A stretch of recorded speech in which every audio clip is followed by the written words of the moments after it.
Okay. By the looks of it, check. Doing all of the checks. Good evening, everybody, and I hope you have had a lovely Sunday today. I am the Bardic Knock. I am the Dungeon Master and creator of this world.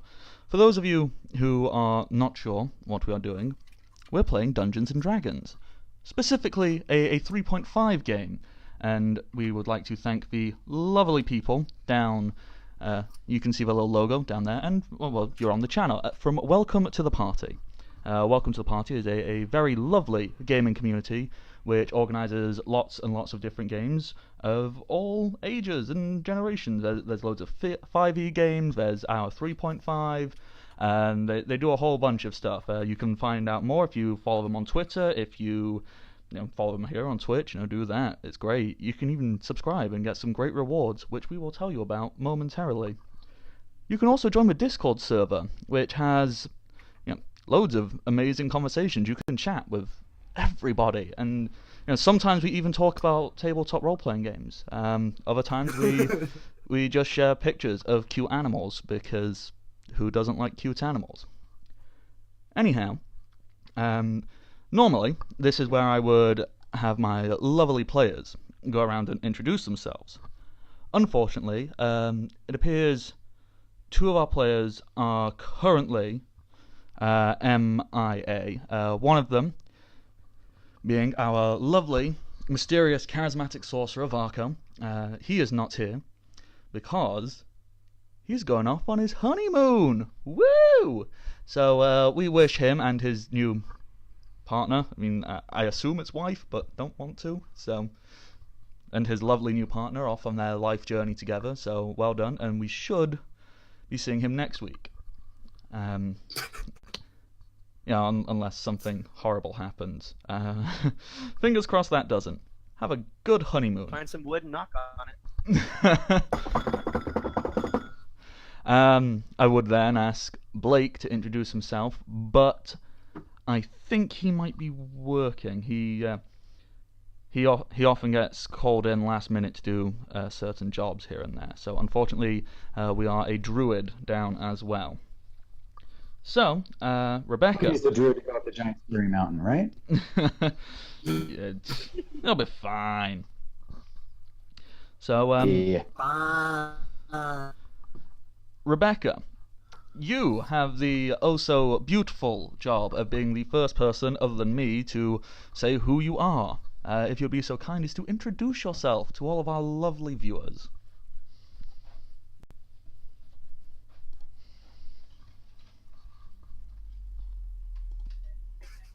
My name is Rebecca. I'll be playing the half-orc bard Primrose today.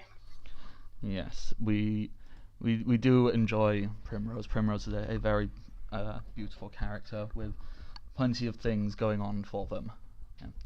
There's a love triangle. We don't know what just happened last night.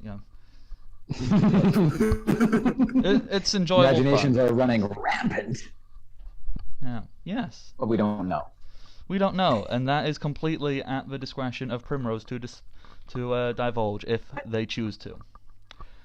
Anyhow, moving on from that. Yes.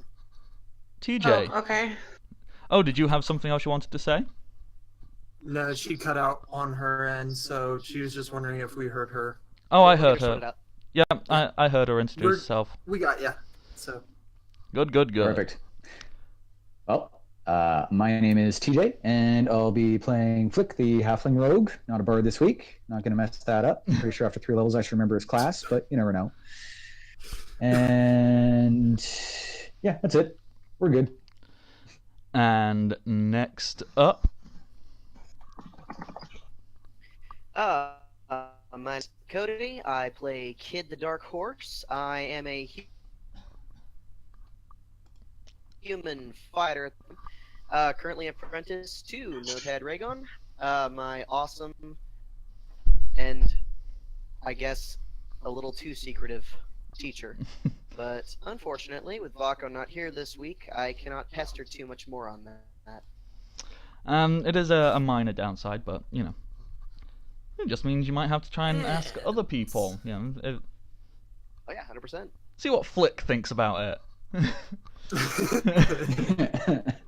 And last but certainly not least, hometown hero, Archer. Who are you? I am Archer, and I am playing Keldor, the Knightly Gnoll.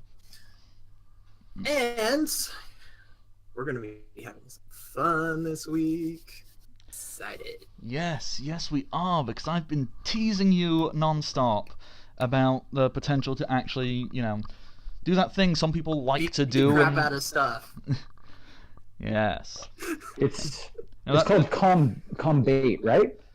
Pretty sure that's it. I don't know. I've only ever seen the word written down. I've never actually done it. Yeah. I hear we might have to roll dice and kill some things or something. I don't know if I'm morally okay with the whole killing of the things, but I mean, what does a fighter actually do, I mean, TJ, I'm not sure if I'm morally Wait, okay with rolling dice. Things in this game yet? No, I one-shot the Gnoll leader, remember? Oh yeah, right. Also, Yeah. I have the first confirmed kill of the entire game if you don't count the thing falling on the. That is true. He did kill the undead thing, but does it count if it's undead? Oh yeah. I think it counts more. Or Right, was I it forgot we undead? killed Did you one kill a undead thing on the goblin way or to a town. dwarf? I killed 6 things that game. I don't know. I can't tell you. We killed a bunch of things. It's Yes, it's we did. good. Yeah, and speaking of which, if you want to find that game, you can go and find that on my Shush, YouTube please. channel. It doesn't have an actual normal thing, so just search for the Bardic Knock and you'll probably find me. Okay, I'm done plugging myself. There's probably a really Don't bad just joke keep in there our somewhere. Oh, Anyhow, there was several that went through my head. anyhow, who wants to put on voices and pretend this isn't relatively close to a mental disorder? Relatively close. All You're right. telling me it isn't? Let's see. We have. I thought this was a support group. Yeah, Before that, Flick, do you have any advertisements, sir? that is a good point. I nearly forgot. Because this Oh, amazing channel here, Welcome to the Party, offers some fantastic things if you subscribe. What do they offer if they subscribe, TJ? Why, all sorts of stuff, Matt. Just for becoming a subscriber to the channel without breaking your wallet open at all, you can become able to grant a crit success to a player of your choice anytime. And that can really alter the game. And that's just for becoming a subscriber. If you want to have even more influence, there's all sorts of things that you can do by actually donating to the channel and helping keep all our lovely games and the channel itself afloat. And one of those things is, at the bare minimum, you can donate 300 bits to... Oh, I don't have my stuff up here. Where did it go? This is what I get for being on the wrong computer. No. For There 300 we go. bits, you Yeah, get put it up. advantage. Yeah, there we go. That's why I couldn't remember it, because advantage isn't a thing in 3.5. But I'm it like, is when you which do it. mechanic is it? Yeah, well, it's not exactly like it's a hard one to implement, right? I don't know how it works, guys. It's hard to work in any game. How could you possibly make a system in which you just roll 2 dice and pick the higher one work? I don't know. I don't know if that could. I don't know if that's going to fit into the complicatedness of 3.5. No, complexity isn't a word here either. Complicatedness is what we go with. And at the other end of that scale for donations, you can go all the way up to actually altering our character sheets. You can give +1 to a stat of a character. Crit success to a player is all. It's a good thing we can't do -1s. Oh, Yeah, I would that would be hate Just get terrifying. full legion. Yeah, we all be 0, 0, 0, 0 characters. My That's wisdom episode is 12. low enough as it is. I don't need it to be lower. Right? See, the So thing you is, flip with 2 strength. just so you guys know, as the runner of this game, I can change what the rewards are for this game, so I could make that an option. Yeah. Donate 5 bits, -1 to a stat of a character. It's 5p or 5 cents. Donate Silly 5 Americans. Oh my goodness. Give us a nickel. We'll tear our character sheets up. Hey, fuck up our game just for a nickel. Totally worth it. Okay. One other thing, we should probably tell people on both Twitch and Twitter. Yes, there is also now a YouTube channel where you can find all of the games which get played on here. They're there, they're archived, That's awesome. and it's a lot of fun. So go and find them. Yeah, there are a lot of other great games on the network. So Oh, there are feel some free to, fantastic Yeah. games out there. There are a lot of really good streams that happen. You know, some So, don't even have tech Check issues. out So, the other ones. They're great too. but you know, if you had to choose, if you could only watch one, make it this one, so they like me and let me come back and do more stuff. I joke, of course, but please, Talked about the desperation meter, Matt. Turn it down. Turn it down. Come on, crank it back. let me come back. Desperation is my only gimmick. Anyhow, Dungeons and Dragons. Dragons that are in dungeons. That's what we're doing. Okay, where we finished off last time. I zoomed out way too much there. You had all had a lovely bath in excruciating detail, and something I had set aside maybe an hour for took nearly 3. But, you know, that's fine. And then you all went off and you went and got a good night's rest. Probably the most comfortable night's rest, with the exclusion of Flick, who decided to just go sleep in the streets, that most of you have had in a good long while. So, as... I just had a total brain failure. Like, I literally forgot how to speak. It's like, there's a word I'm meant to be saying now. Anyhow. As the... So I had a cat, a dog, and a child come into the room all at the same time. So. Bedlam. Yes. As the beautiful morning sun pierces through the spattering of clouds, Flick, you are obviously the first to awake because you have no protection, you have no curtains, you have nothing keeping you nice and warm and toasty, like a comfortable bed or the loving touch of a kind mother. You have never known these things. You don't know these things. So you wake up with the piercing bright winter sun blaring around you. It's not warm. Obviously it's winter, but there is a certain refreshing crispness in the air as you awake.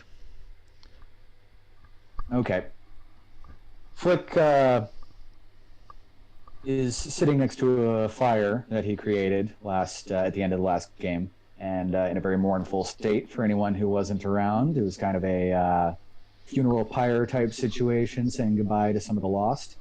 And as goes with many funeral situations, Flick rolls groggily up onto his butt with his eyes clenched tightly shut for far longer than it should take, and then reaches down on the ground and finds his flask and picks it up and realizes that it's empty. And then That's just a section of his backpack. I was about to say, that's the most depressing thing I've heard. The flask Just is a empty. given. And yeah. And he's going to stumble to his feet and then head into... He's going to start heading towards the, I think the tavern where everybody else was, but then he remembers and he heads over to the tanner, assuming that it seems like it's late enough in the morning that it would be open. Yeah. I mean, it's... As I said, you're the first to wake up. It's still quite early, but you can make the assumption, judging by the kind of man that this tanner was, you're fairly certain he's the type of person who wakes up, at 4 in the morning to go out and kill something for breakfast. Gotcha. All right. Well, I'm going to head there and check if Big Jim is in. Yes. You walk in. You find it's a pretty expected sight because you met the fellow yesterday. He's there. He's got his back to the door because he's getting on doing things. This figure stands there with muscles rippling across his back. The little bell rings as you push in through the door. You kind of turn around. Ah, all right.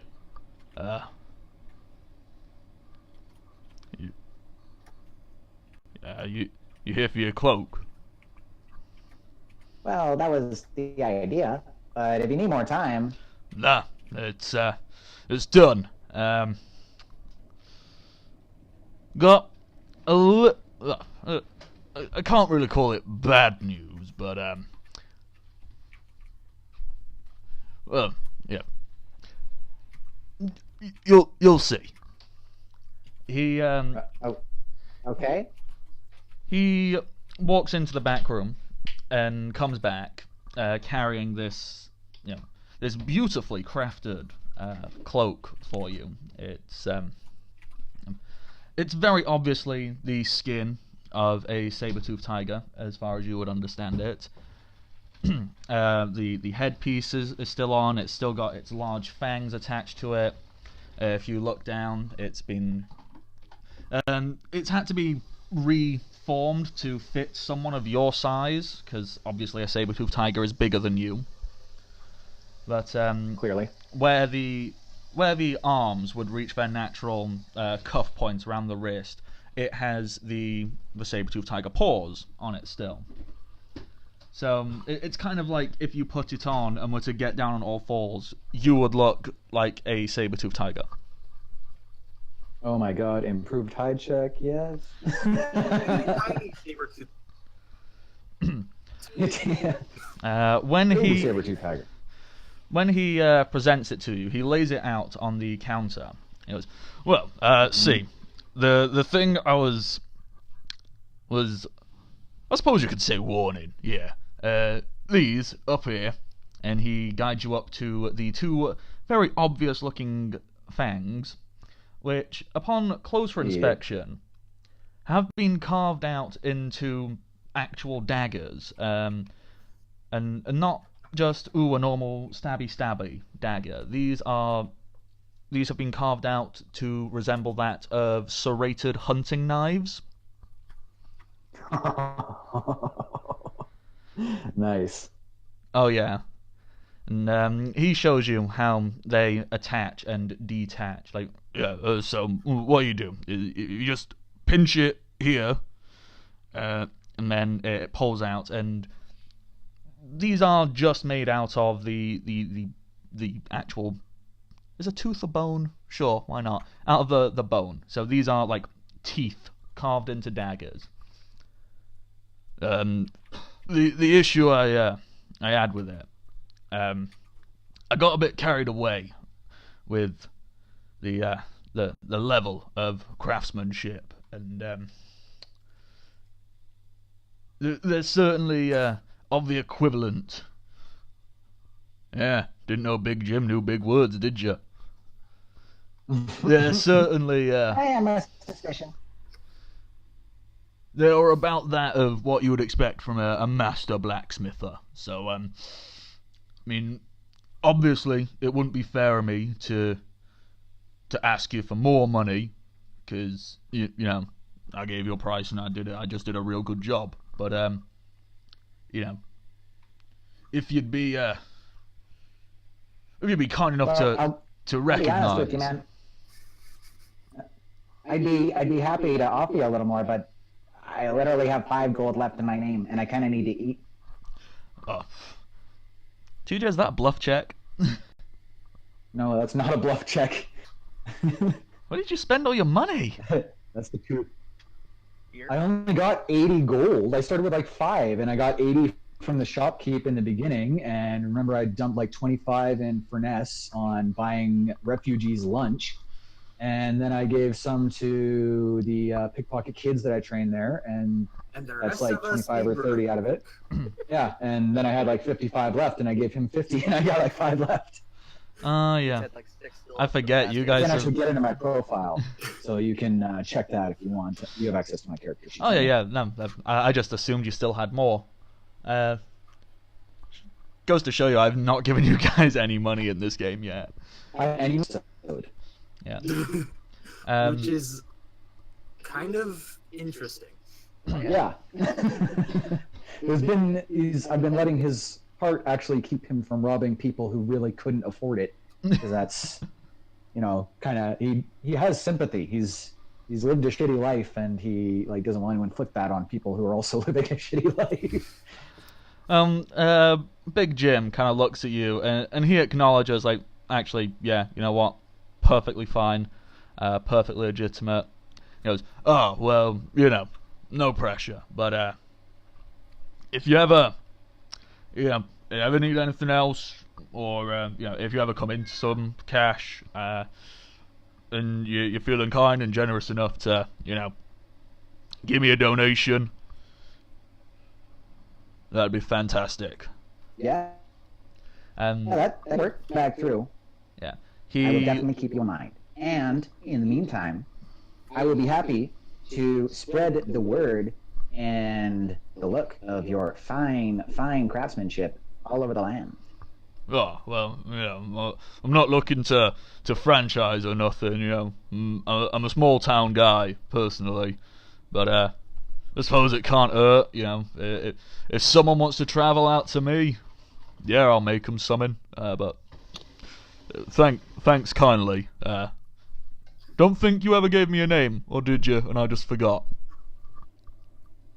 No, I don't think I did. The name's Flick, and holds his hand up at like a 60-degree angle. Yeah, and he hands out, he extends his hand, this giant paw of meat that pretty much, it's the equivalent of a baby holding their hand out to a fully grown man. And as he grabs your hand, you can feel the coarseness of his skin, how hard it's worked. But he shakes your hand so delicately and so kindly. It's like, maybe you're not just the terrifying big man. Maybe you, okay. No, he's just a terrifying big man. Don't let anyone tell you otherwise. He will then go on and show you all the other things he made in the cloak. On both of the wrist paws, cuff things, there is now a knife. I've forgotten the word. Sheath? Yes, let's call it a sheath. Yeah. And how that works is they're not like spring loaded, but they're easy access. So as a free action, you can draw the knives out of there. It's a full round to put them back in because it's fiddly, but it means you can pull them out very quickly. They can only hold one knife each, so it's like, ooh, yeah, I can quickly draw knives out. The same goes for the teeth knives, whatever you want to call them. I don't really know what to... That's what you... Yeah, I think that's definitely what we call them. Sabers. Yeah, and they are the equivalent of masterwork. So... Awesome. +1. And it means that if you were to ever to come into money and someone who can make magic items, you could get them enchanted. Oh, right. And the same goes for the cloak as well. The cloak is considered masterwork, so if you ever wanted to get an enchantment put on it, you could. Sweet. Okay. Awesome. I leave there happy as a pig in what pigs are happiest in. Alrighty. Which is not being bacon, in case anybody was wondering. I was going to say, I'm pretty certain pigs are happiest in a sandwich. They're certainly not saying that they're not happy when they're in a sandwich. So now you have your badass new cloak of amazingness. Are you heading to the tavern to meet up with your comrades? Yep, that's all I had to do. I will head off and meet up with the crew. Alrighty, so Whip, you go there. Kid, where did you sleep last night? Slept, actually in the back of the wagon. Didn't really feel like going inside. I didn't feel like that would really fit how I was feeling right then and there. Yeah, that's absolutely fine. So, is there anything specific you want to do in the morning before you go and meet up with everybody, or? No, I go through my morning routine, get up, kind of do some stretches a little bit, and then begin studying from my spell book for the day.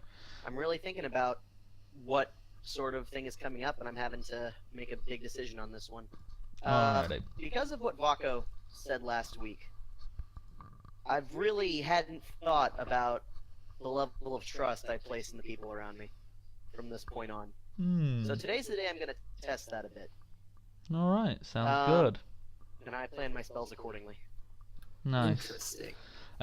Obviously Very the interesting. wagon is, the wagon's right across from the tavern. You know that a bunch of your comrades went and slept in there for the evening, so if once you're ready you want to go meet up with them, you can, or you can say, hey DM, fuck you, I'm going off on my own adventure.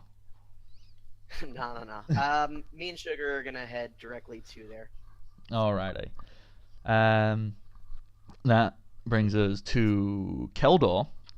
You spent the night in your childhood bed. How do you feel, Keldor? Extremely well rested.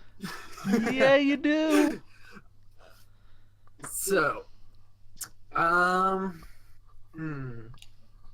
getting up, I would probably have to be prodded awake because habits, and it's, you know how when you go back to your home and you fall into all your bad habits again and never wake up on time? Oh, That's yeah. what's happening to Keldor. I mean, And so that's what you think is happening. his mom has to physically poke him to get him to get up.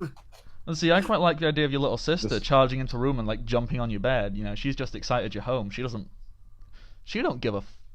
care that you're sleeping. She's going, Keldor! I think we would have established that the room's off limits for girls, but Come on, man, you got the benefits of a big brother and a dog. How could you stop?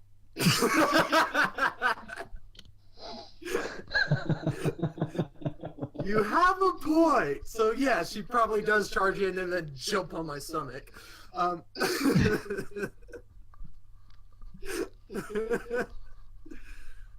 Alright, so getting up, I would probably go down, have breakfast, the normal stuff. Yeah.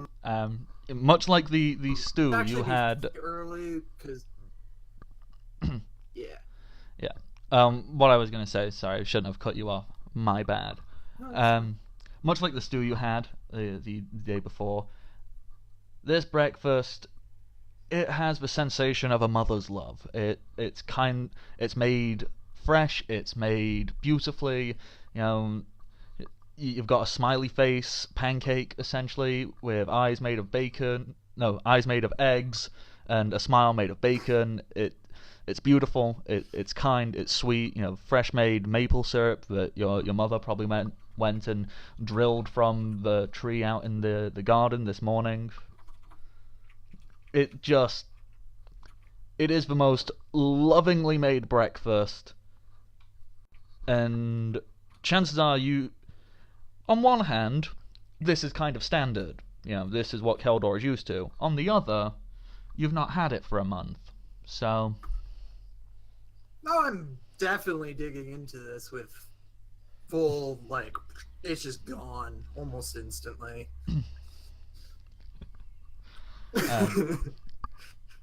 The entire time you're eating it, your younger sister is essentially staring over at you, and her eyes are filled with brightness and happiness, and she's kind of bouncing a little bit in her seat. She is so excited to have you home. She's going, Big Brother Keldor, what are we gonna do today? You just had to do that, didn't you? Yeah. What are we doing? Unfortunately, I'm gonna have to go to work today. Aww. But when I get back, we'll go to the tree fort. Yeah. She understands that you have a real job and gets that, but she is so excited by the concept of actually getting to spend time with you when you get back. She's pumped. Good. At that point, I will turn to my father and be like, yeah, speaking of job, I'm gonna need a bit of stuff for the mountain trip. Well, what are you needing exactly? Rope, shoes, food. Some stuff is. It's not a quantifiable thing, Keldor. Say what? Just saying some stuff. That's not quantifiable. Come on. I guess you didn't hear me. Do we still have that climbing kit in the back? Ah, yes, climbing kit. I don't see why we wouldn't have it. Let me go check. I mean, it's just been gathering dust. He gets up from the table, wanders off, and goes, nope, not that. Nope. Nobody saw that one. Put that away. Climber's kit. And he comes back out of it and goes, there you go. I would say don't lose it or break it, but, it's not like I'm using it, so do what you like with it. But...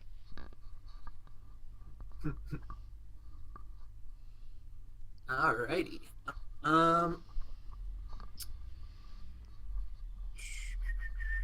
With that, I will say my farewells and head to the blacksmith first, actually. Okay, yeah. You head on over. The happy little dwarf stands there with a smile over his face. He goes, "Ah, Keldor. You'll be liking what I've done for your armor." And he hands it over to you. It's bright and shiny and brand new looking. Sweet. It's very pretty. Okay. I take my outfit back from him, my chain shirt, put it on over to the keep. Okay, so you throw your armor on, you're good to go. You then, assuming everyone went to the tavern, are you heading to the keep, or? I am heading to the keep to talk to both the Lord and my master. Alrighty. Lord. Knight. Would it be master? I don't know what the proper term is. I suppose teacher? Teacher probably is the best term for it. Yeah. Okay, well, you know what? We'll continue on with that, because everyone else is at the tavern, so there's no point jumping there and then coming back to you on your own. Okay, you know the drill. You can just walk into the keep. There's no guards. It's a pretty laid-back place. You walk in. You see the Duke sat in the Great Hall. There's your other sister. There's the priestess. They're having a small and light breakfast.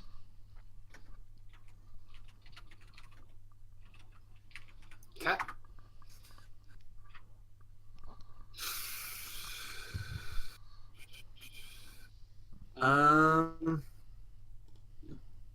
Walking up to the Lord, being suitably respectful, not too. if he knows if there's a map for the mountain in the library. The Duke he lifts his head up, still with a mouth slightly full, because you asked him whilst he was in the middle of eating. And he goes, and at that moment you feel the familiar thwack of a wooden stick upon your snout. Kildor, let the Duke finish his meal before pestering him with asinine questions. I just turn to my teacher and be like, well, we do have to head off soon, and the earlier the better. And with that, the Duke, he forces the mouthful of food down his gullet, and he goes, What I was going to say is, I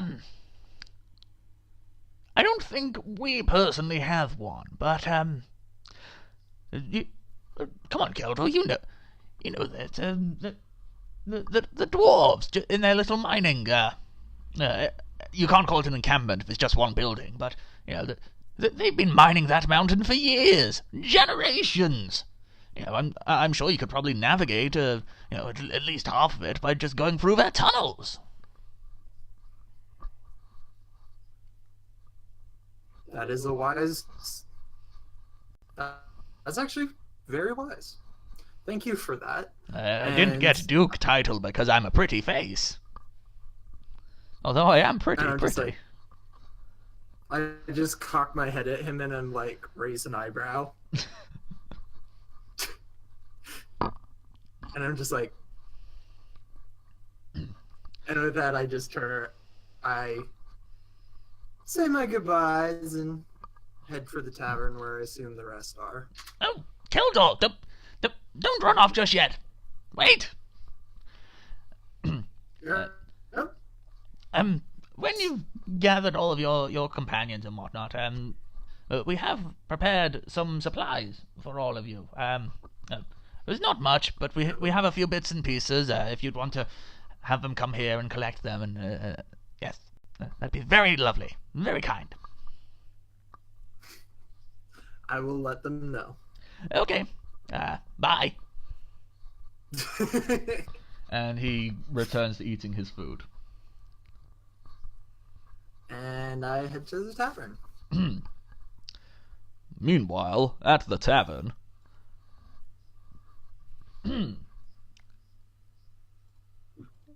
That's what I was saying. Whenever you are sitting there, going over your scars every day, one of the things that you really need to do is just think, is this one new? I love the idea that Kid isn't even talking to somebody he knows. He just walked up to a random stranger. That's precisely what's happening. Oh my goodness. So, basically, you don't need to worry about your stretch marks. That poor woman. Wow. Hey, not only women have stretch marks. I know. I just had this image of, a woman who's carrying a newborn baby. Hey, I mean, charisma of 7. I gotta do something. See, the reason I was pausing is because I was trying to think of the most delicate way of asking Rebecca how Primrose wakes up.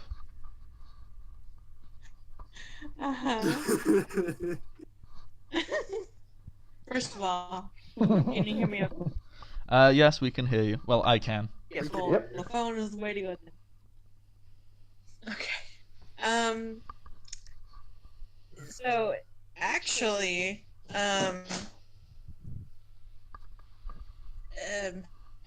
got 2 separate beds, but,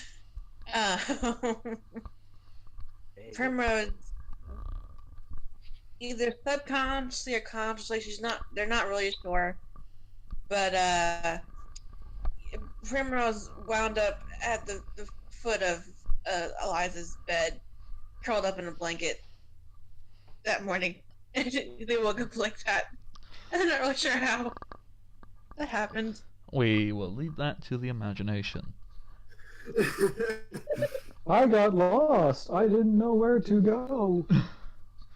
I did not realize this was not my bed. I got Sorry, lonely. dearie, I wander sometimes. Okay, so Primrose and Eliza wake I up. mean, there's still to say besides. Get your head out of the gutter. Alrighty. That's my home. I know it's my home too, but I mean, I'm. So, how early do Primrose and Eliza wake up? Have they slept in? Because if they sleep in too late, there will be a knock at the door. If they're up and at 'em and get downstairs before anyone else is there, that's fine. But if you want to say they've slept in, someone will probably come and wake you guys up because everyone would be waiting for you. Yeah, hang on, my cat's trying to eat nickel. Everyone's cat is going off doing dumb stuff today. That's great. Anyway, my cat's a thief. I mean, they were up pretty late just talking about life. Sharing their hopes and they dreams. went to bed. Yeah. Describing how they they. went to bed in separate beds, but Primrose wound up on the floor somehow, and I'm quite sure how, but opened their eye and there's sunlight streaming in, so I guess they slept in. Okay.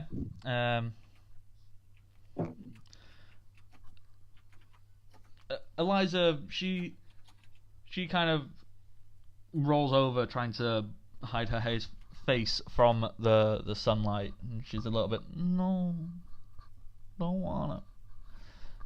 She likes sleep.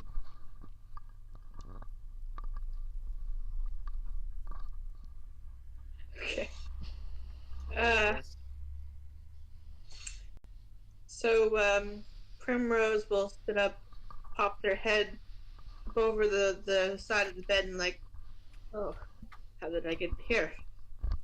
This is weird. We've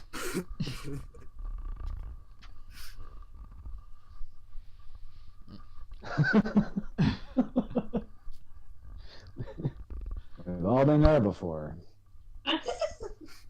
See, I thought it was awkward describing like the pre. Didn't realize how much more awkward describing the post would be. That I know of. Eliza, she is very much. No, she's still half asleep. She rolls and turns her back to the window and essentially tries to like pull a cover over her head. And she's going, "No, I don't want to get up yet. It's too comfortable. No."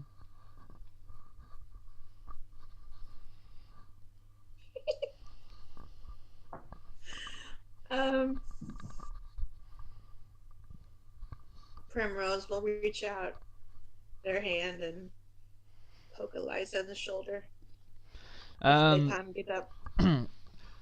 As you do that, she turns her head and she rubs her cheek against your hand. She goes, "Oh, do I have to?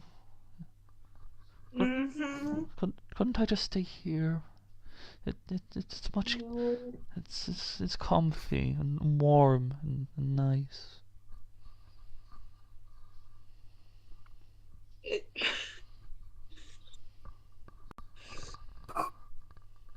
Poke her in the face.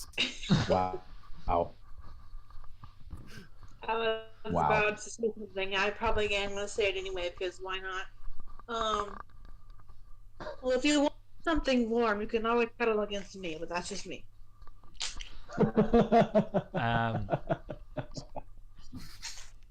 Here we go, back to grade 7.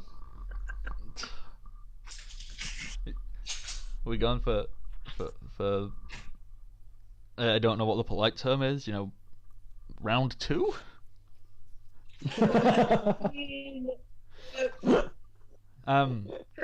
So oblivious. I'm not sure what more you want me to want from me besides obliviousness? Good lord, last I'm time trying very hard. break her hip. I don't know. It's fine. If you, That's wondering if. Yeah. I'm wondering where I should go. And now we move The away. character and.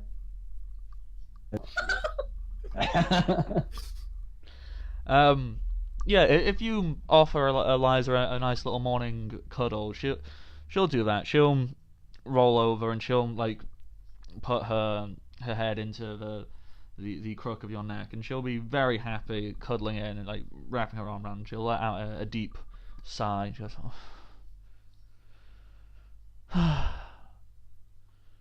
See, this is nice, but I suppose we should get up before someone comes and knocks on the door and asks where we were. Ah, dear. Well, no one's going to come looking for the two of them.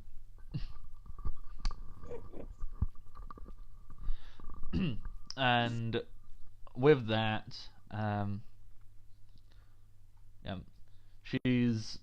Eliza's a little uncertain of how much physical affection to show you at any given moment at the moment, so she'll very hesitantly kiss Primrose on their cheek and then get up. She'll slowly sit up and proceed to get dressed, don her armor. Once all of that is done, she'll kneel at the foot of the bed, do some praying, and prepare her spells for the day.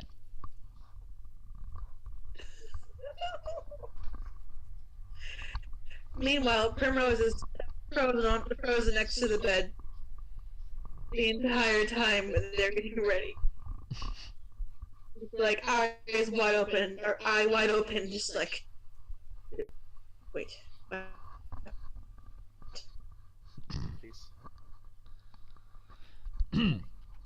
Once... Very faint blush on their cheek.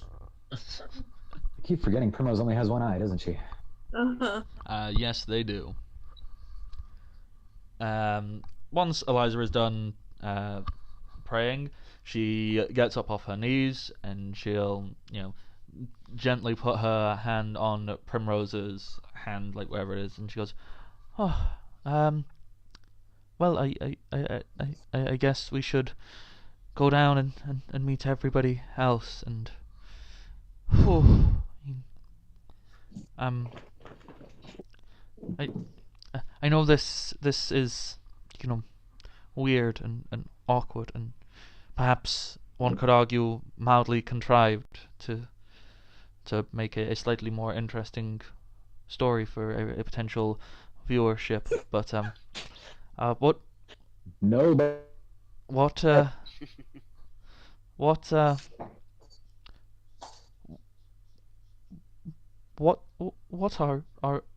we? Yeah. Yeah, was about to ask you the same question, but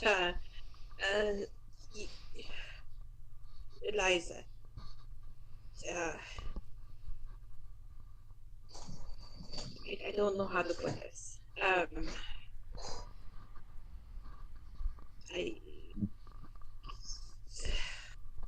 when two women love each other very much. No, it's not that. Lots of pervy men get aroused.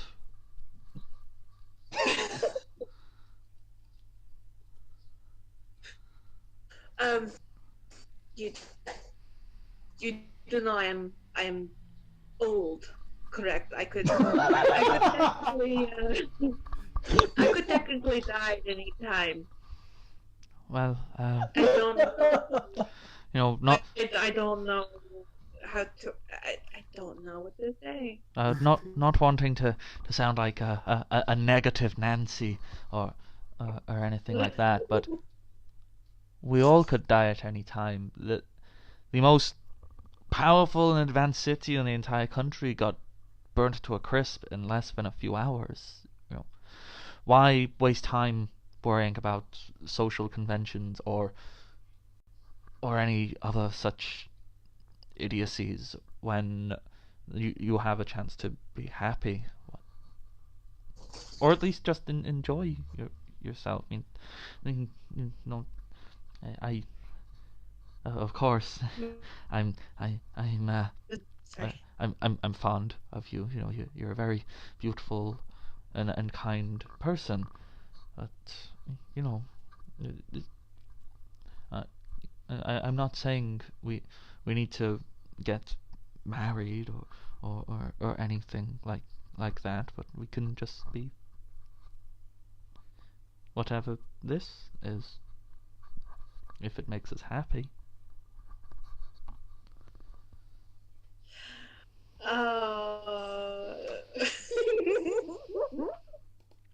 Stop making me fall in love with your characters, Matt. I don't like it. No. Take. I don't know what it is about losing an eye that turns you into total catnip, but apparently. I like the idea of it. If Flick notices this, he's gonna seriously look at one of his daggers and go,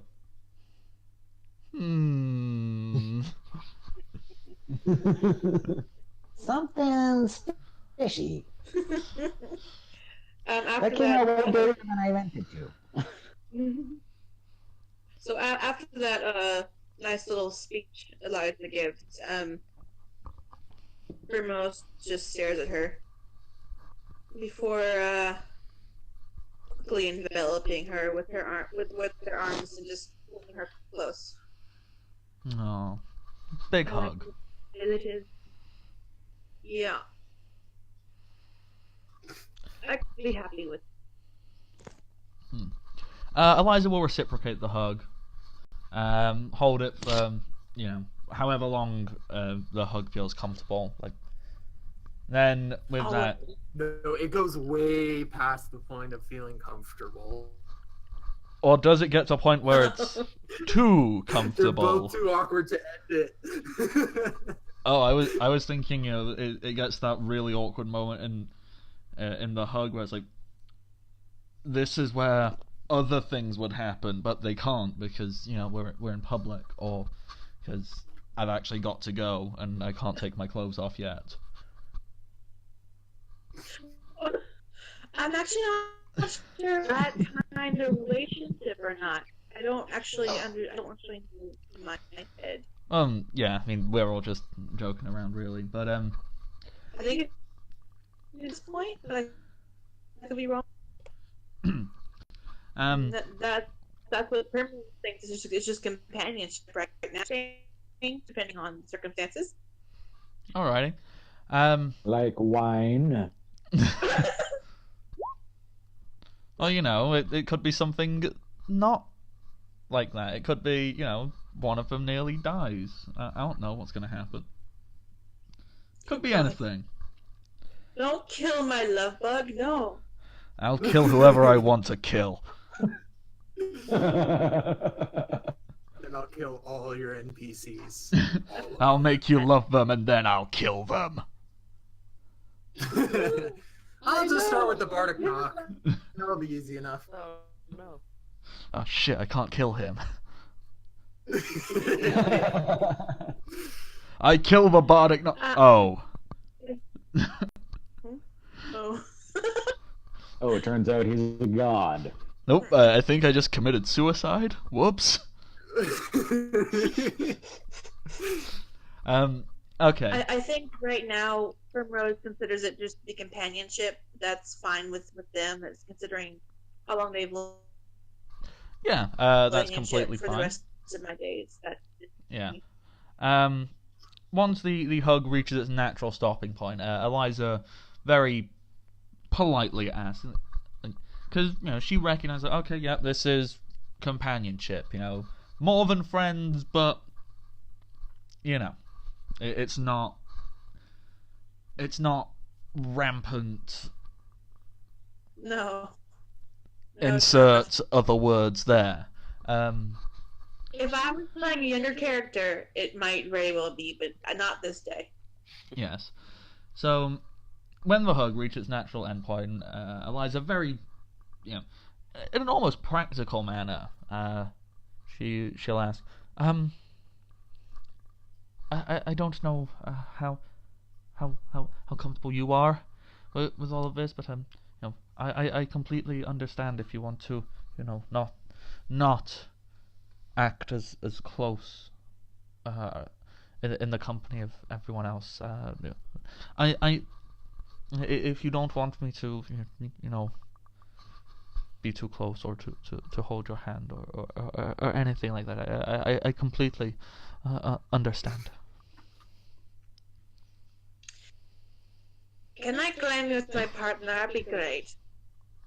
Pardon, what was that?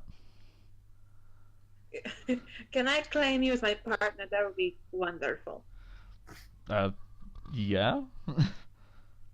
Ow, ow. We're gonna make this sexual. Guys, no. It's totally up to you. I can't help being that guy sometimes. We're all that guy sometimes. Comedian. I chose a career that excuse. Yeah. I'm a professional bad guy. No? Yeah. I believe it. Yeah, she's more than happy.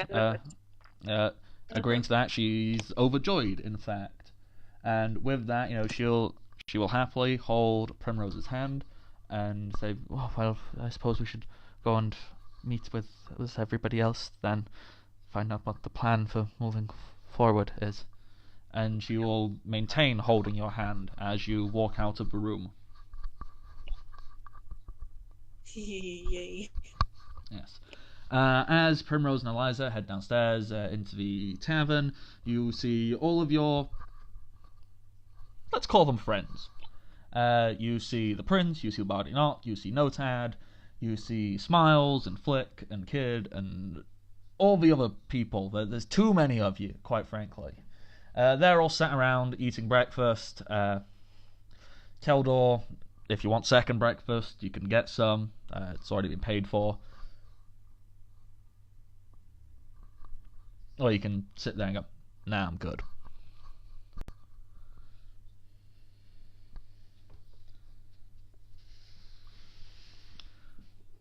Do you hear any of that, Archer?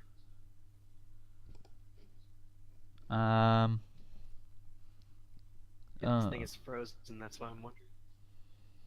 We lost him. They stole him. They Doodly doo. kidnapped. Oh, I couldn't hear you guys for a second. What was that? weird. Primrose and Eliza, they come down from their room, they're holding hands, and everyone else, all of you guys and all of your NPC buddies, you're all sat around having breakfast. Teldor, obviously, if you want second breakfast, you can have it, but it'd be vastly inferior to the kind of breakfast you know and love. It's food and you're taking it? Keldor eats a lot. That is completely fine. Like a lot. Is there any particular breakfast table conversations anyone's wishing to have, with NPCs or with each other or anything like that? That's when I discovered that women apparently don't have that weakness. Found that out Keldor yesterday. is just like listening to this and he's like, yeah. Oh, by the way, the Lord has some supplies for us back at the keep. If we want it. The Bardic Knock chimes in and goes, wait! What weakness? Women don't have those? What? I mean, I knew that. I've seen lots of naked ladies. Lots of them. I didn't have to say they were naked. But I know they didn't. I know what they're like, and, I've even done things. Good things. They liked it when I did I'm just things. looking at the Bardic Knock and like, wait, I gotta roll for this. Do I know? This is not him attempting to bluff properly.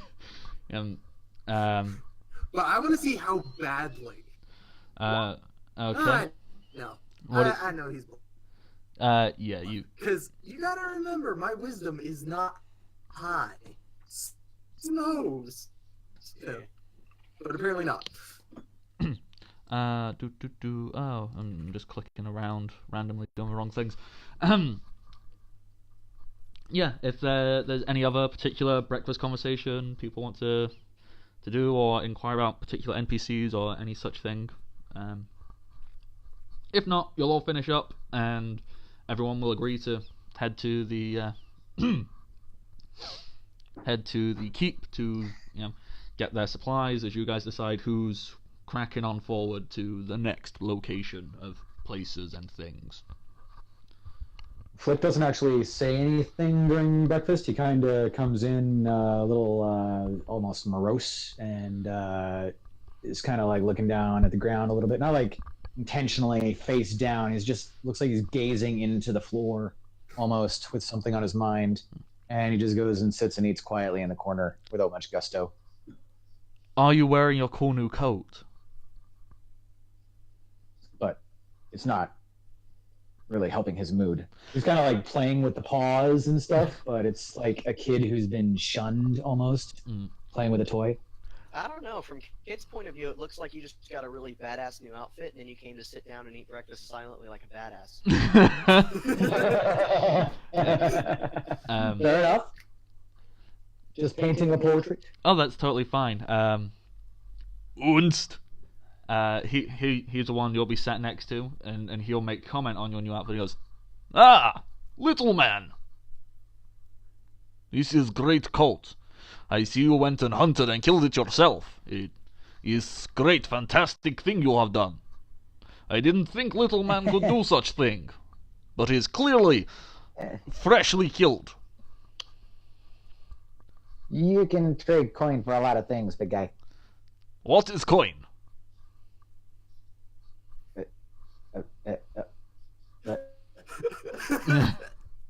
Just broke. Is coin You those... live in the same world as me, right? Uns does not act in civilized societies much. If Uns sees thing he wants, Uns go and take it. Usually. Unless it is like person, then conversation must be had and some kind of barter, normally trading like goat or something. Well, we might have more in common there than you think, but in, as you said, the more civilized societies, they like to have a queen. You know, in case you want something that somebody has, but you don't have anything that they want. If you have this thing called coin, and he pulls out a silver piece, then you can trade that for, almost anything, usually. Ah! Uns has come across these things. In Like- fact, I have bag with them in. I thought they were trinkets, doodads, things for magic man to play with. I did not realize they had everyday use for normal people. Yeah, depends on the person. I mean, Unst has no need for things like this. Would anybody like bag of shiny doodads? I'll take it. Yes! Unst His hand reaches is in. already out in front of his face. Unst reaches down to his belt, pulls off a bag, and kind of dumps it on the table. Upon closer inspection, there's actually only, maybe... It's a bunch of silver in there, but only about 50 of the pieces are actual coins. The other pieces of silver are, things like the head of a silver spoon, and part of a silver candlestick. It's just assorted silver. Ah. But there are 50 coins in there, and then just a bunch of other bits of silver. Silver's still worthwhile. I'm going to whisper So- sugar, distraction maneuver 12. And I'm gonna Are you the table. stealing the silver from Flick? technically I'm Okay, there's having clearly- sugar for only one fair way.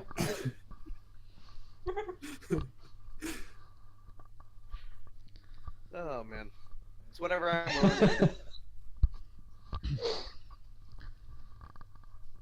Okay. So I'm not even sure if you understand me. So Sugar Good question. starts like looking at you weird, just like. Yeah, just tilting his head. Yeah, that's the maneuver. Do it. Just look distracted.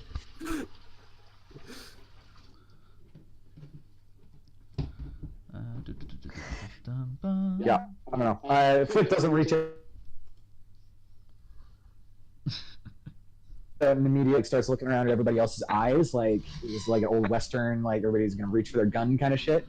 And assuming that we don't all like leave across the table like feral beasts, he kind of goes towards the there's only like how many people want it because we can just divide it. Keldor's not interested. Kid is very interested. All right, well that's Money for any that's of two of us. So, and he just reaches out and kind of the pile in half, and like pushes one slightly towards you and starts pulling the other half back towards him. So it's 25 silver altogether. Flick, if you want to make a sleight of hand check, I would allow you to try and give yourself a bigger share of it, trying to push more of the non-coined silver towards Kid. That's if you guys want to do that. Yeah, I'm basically just gonna like put my arm out in the center of the pile and like shimmy my hand down through it. And if one pile is 5% bigger than the other, then that's fine. But he's trying to make him as even as he can. Really, he's not into stealing from these guys yet. Good choice. Kid's proven to be pretty cool so far.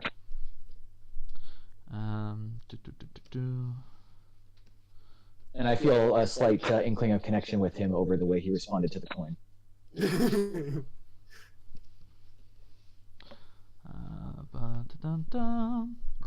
Yeah. As the breakfast goes on, is there any NPC in particular you're particularly bothered about hearing from? If not, I'm just going to throw out a few random bits of dialogue from them and leave it at that. Just like in Skyrim. Awesome, let's do it. Go for it. Okay, so there we go. Yep, was just about to type to you, Rebecca, to explain how to fix the chat issue, but you beat me to it. Throck, that sounds amazing. I've just seen the chat. Throck, one of the lovely creators from Welcome to Party, is talking about a meatball sub he's made from scratch. Now I'm a little bit hungry. Anyhow, as I was saying, the Bardic Knock, he's gonna just be sitting there.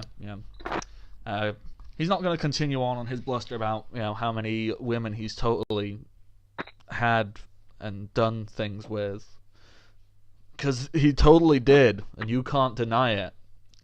It happened on summer vacation in Canada. Where's Canada?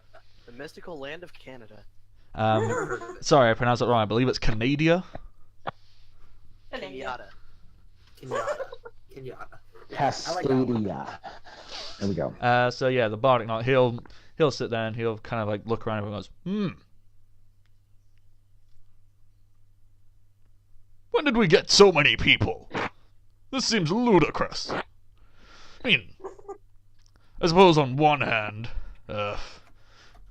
I suppose it means that not all of us need to go into every little place and every little thing. It means that some of us can just, sit back and, relax, get on with our own things,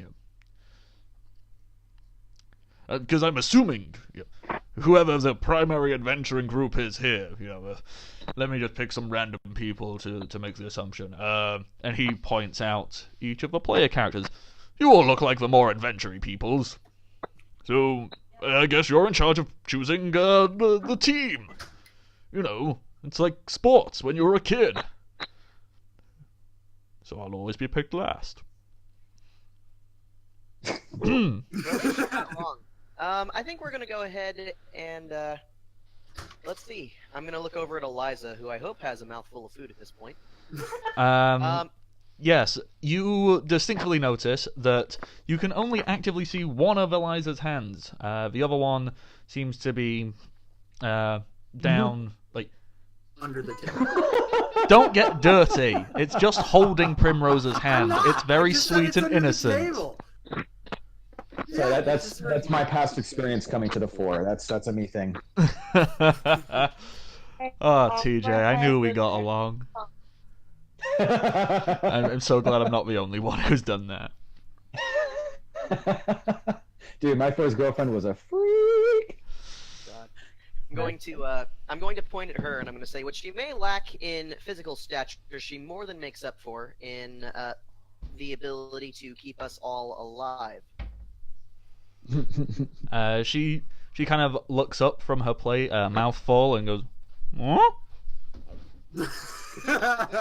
Finishes the mouthful and goes, "Oh, sure. If you want me around, I'll happily tag along and tend to your wounds and make sure everybody's fine and dandy." Shy, if you've little damage through the time that you've been going, then you should be absolutely fine. You don't have a scar on you. Well, I will protect them. Keldor just speaks up and is like, yes, we're taking the cleric. And then looks at the others and is like very specifically and very bluntly like, points at the bardic knock and says, no. Looks at the other halfling that isn't Flick, says, no. And then looks at the prince and is about to say no, and then goes like, you should probably come. And is like, anything else? I second the prince. the other people you haven't Very pointed out are specifically Notad not and Unst. looking at Unst. Yeah. When you say no, you get a vague reaction. Bardock goes, "Well, you don't have to be so rude about it." And Smiles goes, "Well, what made you think I wanted to come along with you anyway, dick?" Good. We don't want you either. Well, it's just purely coincidence that wherever you happen to be leaving and heading to when you leave this place, that I would probably also head in that way. Coincidences. I'm not part of your crew. Unless you need me. Please don't hurt me. I'm only little. You wouldn't hurt a little man, would you? Very sincerely, I just look at him and say, depends. And then just turn away. I'm gonna look at Flick and I'm gonna say, he might. I wouldn't put it past him, but I wouldn't put it past me either. Smiles, Like, I looks think it at smells Flick. You can visibly see beads of sweat forming on his forehead. And he goes, "Oh well, my good dear, happy, nice, none trying to murder me friend Flick. You'd never hurt me, would you? I'd never ever dare do anything to betray your trust, because that would be asking. Well, that would just be mean and nasty. And I'm not a nasty fellow. I'm very kind and nice, and I would never do anything to hurt a friend, a dear friend who Sense has motive. certainly never threatened to murder me." Just a big eyebrow raise from Keldor. I mean, it sounds like a perfectly legitimate comment. Can I sense motive on the whole decent guy and stuff? Because since we left Furness, I kind of have been keeping an eye on him, and I want to figure out whether he's. Yeah, go lying. right ahead. Roll. Okay. Roll 20 is so much more fun to use with a touchpad. Is it, or is it just really? That's a 9, which means I rolled a 2. That Okay. is low. That's quite low. With a 9, you can tell that whilst it's not strictly true, because much like yourself, he is a trained thief, a rogue, if you will. But since Furness, He has not done anything untoward. He has been kind and decent. Because you don't want to get killed. Exactly. Your threat seems to have worked. Good reasoning. Miles over to me for a second. Like I just give him the like, come here for a sec. Smiles kind of shuffles over and goes, yeah? What is it I can do for you? Pally boy, friend. Look at me in the eye for a sec there, buddy old pal. Yeah, of course there. No. He looks at you in the eye and gives a little smile. And then his eyes dart away for a second because he's a little bit scared of your gaze, but he does force himself to match your eyes. 2 questions. First, how much coin do you have left? Well, you made me give it all back. I didn't keep nothing. Why do you think I'm following you guys? That's the only way to get around and feel safe. I can't pay a mercenary. I can't afford an inn. You made me give away all of my money. All right. And second question.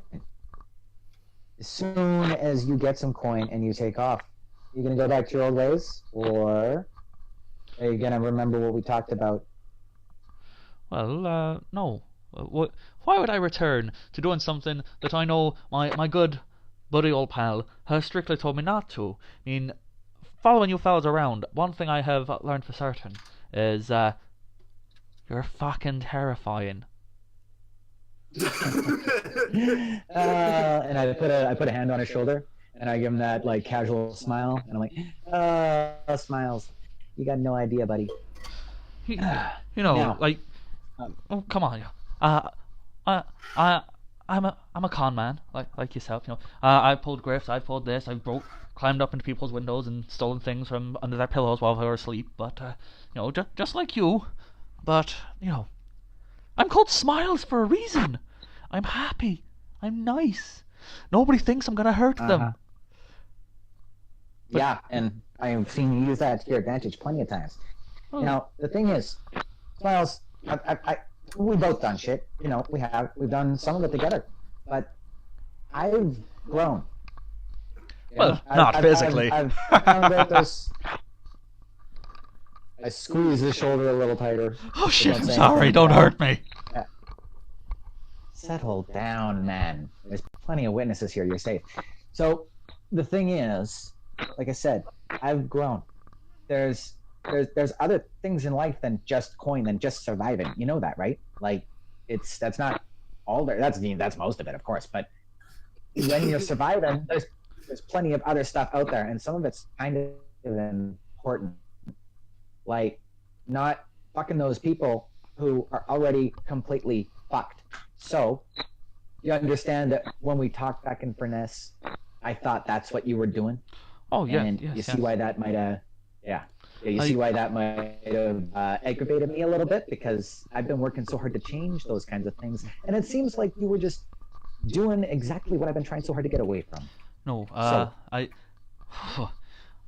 look, Pally, I completely understand. It makes sense. I was doing what I thought I needed to do to survive. Get a bit of coin, get a bit of niceness, but I think what you're trying to tell me, and let me know if I'm wrong. Are you trying to tell me that sometimes the real treasure is friendship? Or You've been watching way too many plays, buddy.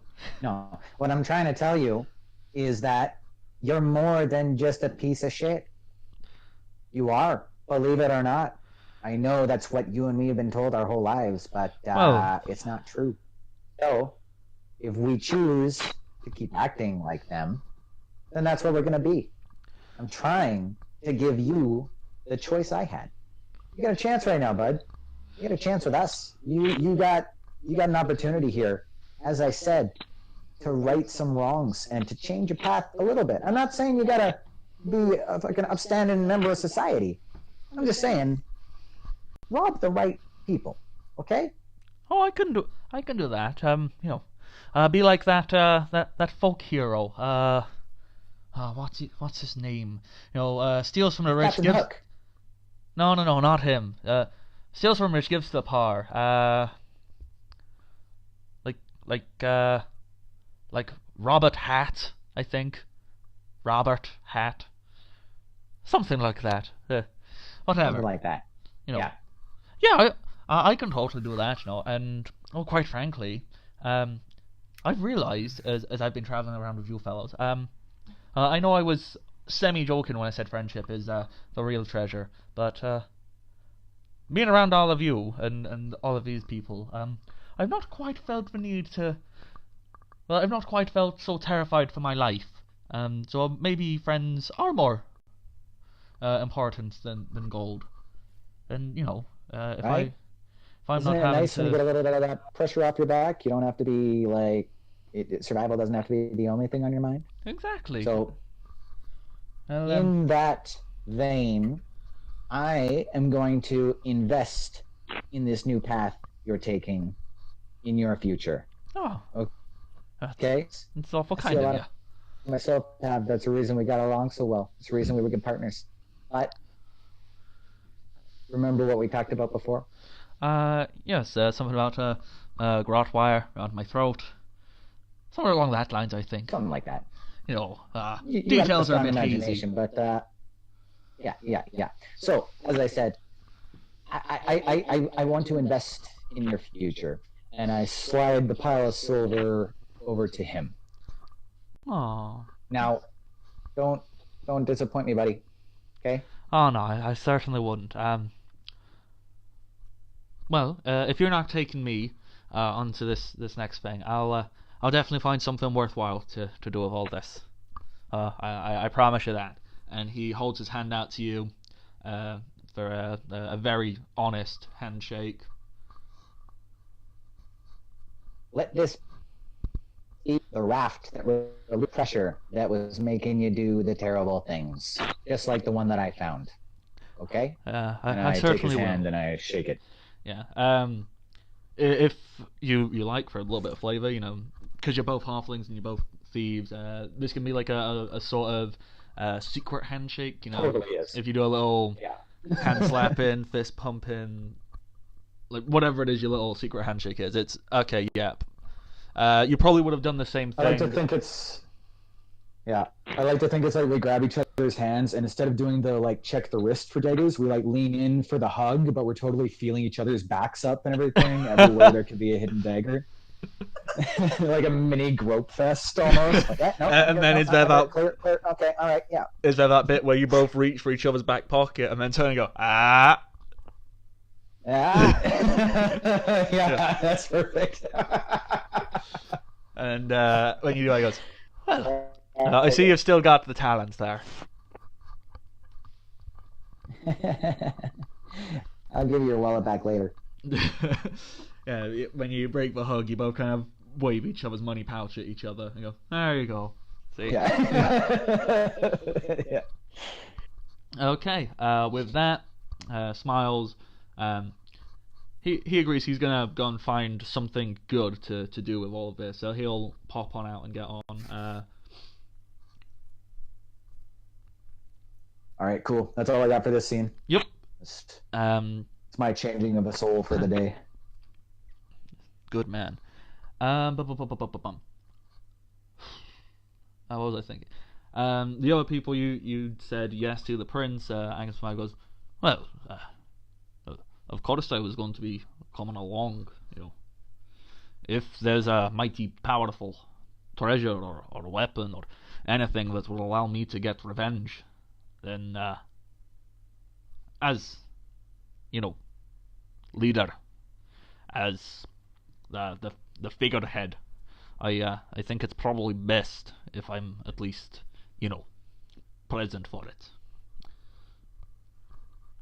So if you've got any objections, you can fuck off. Kid's just kind of mutters under his breath at this one. He's like, well, according to that story, you gotta be pure, so I guess a heart full of pure bullshit.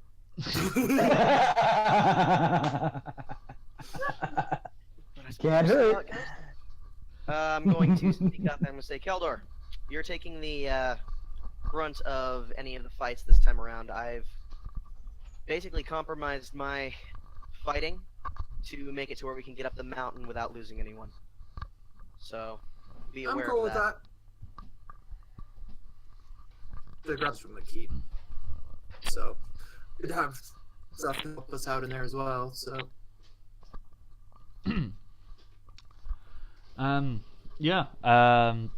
If anybody has anything to, the only other NPCs you haven't really spoken to now are Notad, but yeah, Notad is Notad. You know, he's pretty quiet into himself unless you directly address him.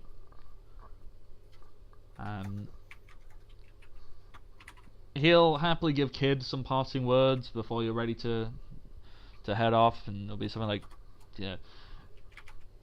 Now, my pupil, don't die. And that is pretty much all the advice I can give. Don't die. Enlightening as always, Master. D'accord. Thanks. Thanks, buddy. Real helpful. And a good journey. Yeah, as you said, the whole world dying would be great. And if no one else has anything they wish to directly say with him, he'll smile and go, well, I'm going to, if I am staying behind, I will begin some research, perhaps further some of my studies. This is why I originally wanted to come here. So, you'll have to excuse me. So he'll give a little bow and make his way off. He's going to go do some research and some studying. And that pretty much just... the Bardic Nook, he got off and sulked off on his own because you insulted him. He didn't even make a scene as he left. And that pretty much leaves... I didn't insult him, I just said no! You hurt my feelings! Words hurt! So it pretty much just leaves bullshit in there. That might be considered an insult. It pretty much just leaves the 9 of you. That was to the prince. That was the prince. So, yeah. So you've got your adventure squad. Let me just remove. Oh no, you're staying. It's you who's going. So you've got your adventure squad. Just ride the gnolls. No. The gnolls are staying, they're getting trained. Yes, so that they don't try and eat people when they actually start fighting. Because they will do that quickly. Okay, with... Yeah, we were really tempted bringing them to this town at all. No, the knights are used to... So... Okay. Oh yeah, they did ready, so... Speaking of those gnolls, if any of you notice, you will see the pack of these 9 gnolls essentially being put through what I can only equate to like boot camp. There is a very tall, somewhat muscular woman who seems to be barking commands at them, along with a half-orc and a dwarf, whom they are wearing armor similar to Keldor's and Sir Stannis, and they seem to be putting these gnolls through some serious training, just in and around the village in general. About the gnolls are as patriarchal as the women societies are led by females, which are larger, so they'd actually probably be pretty okay with it. Gnolls specifically only care if you're stronger than them, and all these knights are definitely stronger than them. Oh yeah. Oh. Okay, there we go. It's just collecting adventure squad together. Yeah, if you guys have not got anything else to do, you can wrap up breakfast, swing by the keep and get given your supplies. So you'll get given. Yeah, let's do that. Yep. If just to speed it up, you'll get given. Well, all of you who do not have one will get given a cold weather outfit if you wish to take that. There is about 5 days worth of rations. You'll get given like 2 torches each, and rope.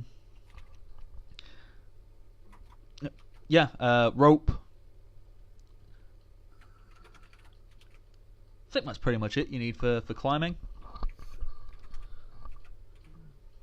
Okay, I'm going to preemptively knot the rope that I have Yeah, to make it a bit easier for climbing. that is absolutely fine. If you want to take 20 on that as a use rope check instead of fannying around, Yes. absolutely fine. Oh, yeah. We're taking the wagon, right? The Bardic Knox wagon. I think I've been salted. Well, the mountain itself is not that Wagon far. would be able to go very far. Okay.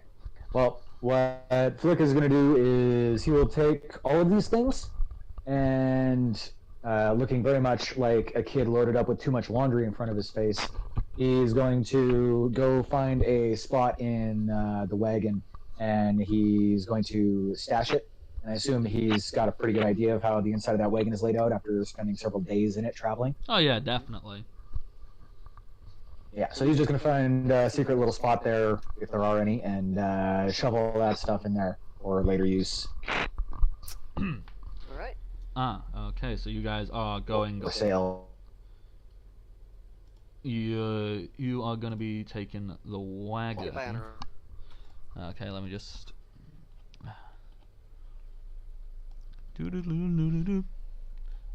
Zoomed out too much. Be on our way. I assume Keldor's leading since he might know the area a bit better. Getting more Yes. It's like hiking. We should walk. Yeah, Wow. we're walking. I gotta be honest with you guys.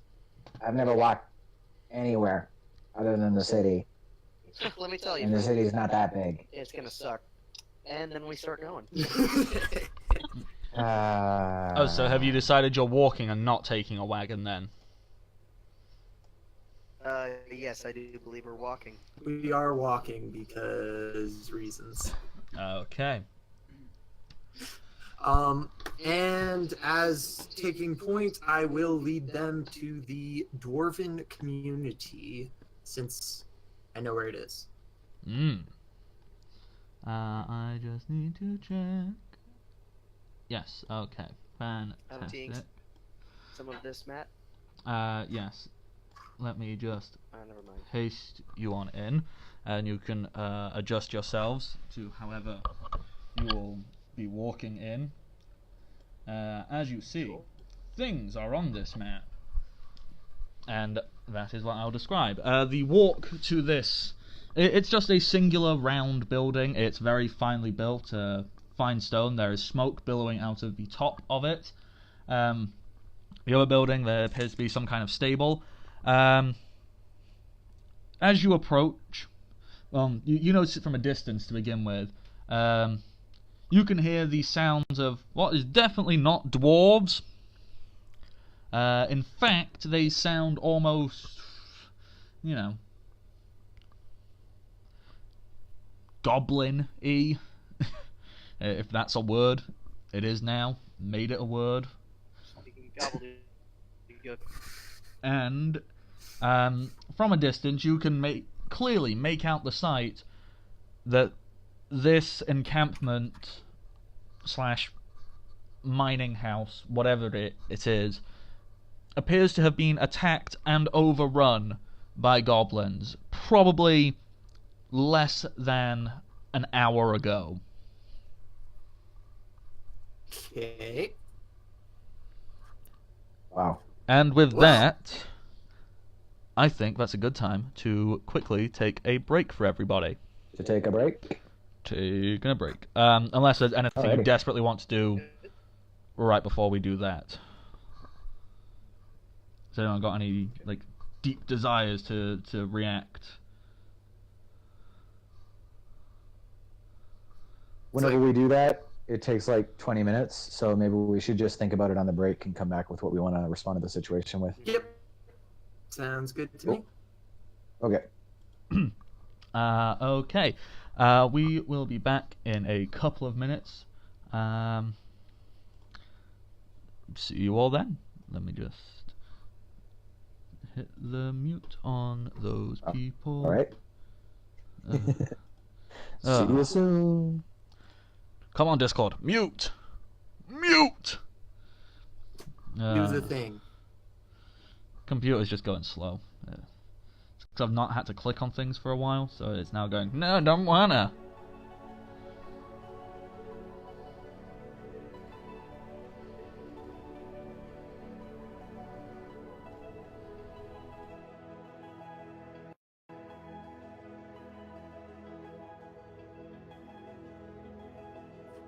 Oh.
Okay then.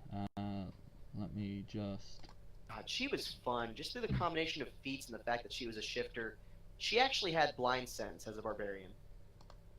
Very briefly, but she did.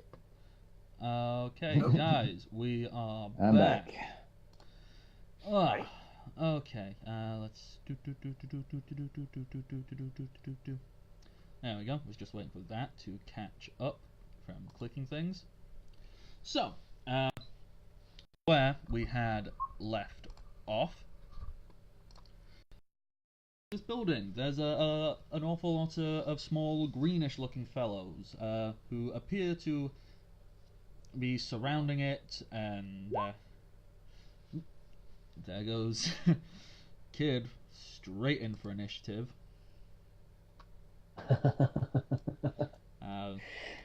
So, when do we see these guys? How did you roll a -1 initiative? She's not very fast. Yeah, She really isn't. She's lovesick. Way down by all the pussy she's getting. I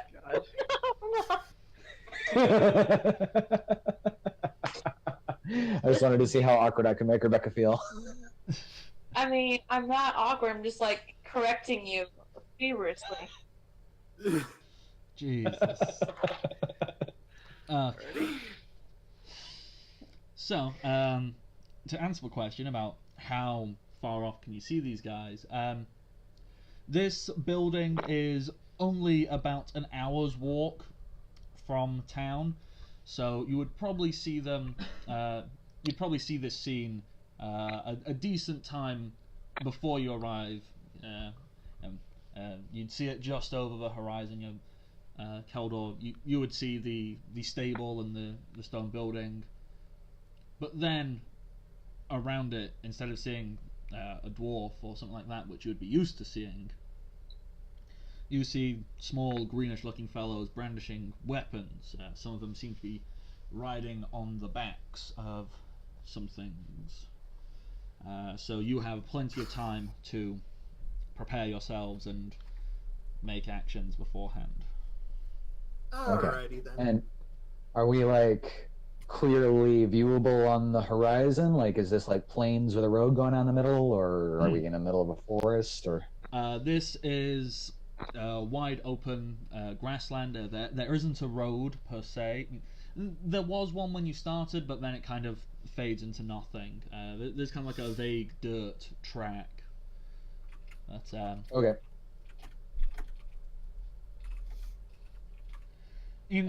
So you guys have the advantage, so to speak, because you can see them, and they are actively not looking for you because they appear to be, in the middle of something. So, didn't you guys say this was a dwarf encampment? Yep, it's raiders. Let's go. Oh boy. That one I can get to. Okay.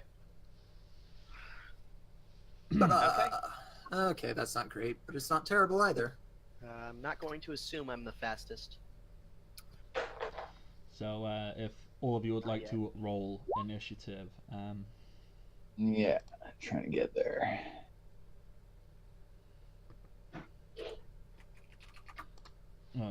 I wish I had a real mouse to do this. It would be so much easier. Okay. Rolling for the NPCs. Holy poo. Right there. That's where I want to be. Okay. Okay, so add in Angus and There we go. Gunst and Eliza. Flick moves half a second before I do. Very good thing. Yeah, because we all know Flick wants to be the first guy to charge in there. Yeah. Flick is blatantly like the charge in there type. Why? He's definitely the tank. I mean, hey, if they're flat-footed. Which, by the way, Matt, wanted to answer a quick question. There's only, let's see, 4 of them riding wargs right now, or are those just wolves? They are definitely wargs. In Okay. how familiar you are with wargs Said in creature. character.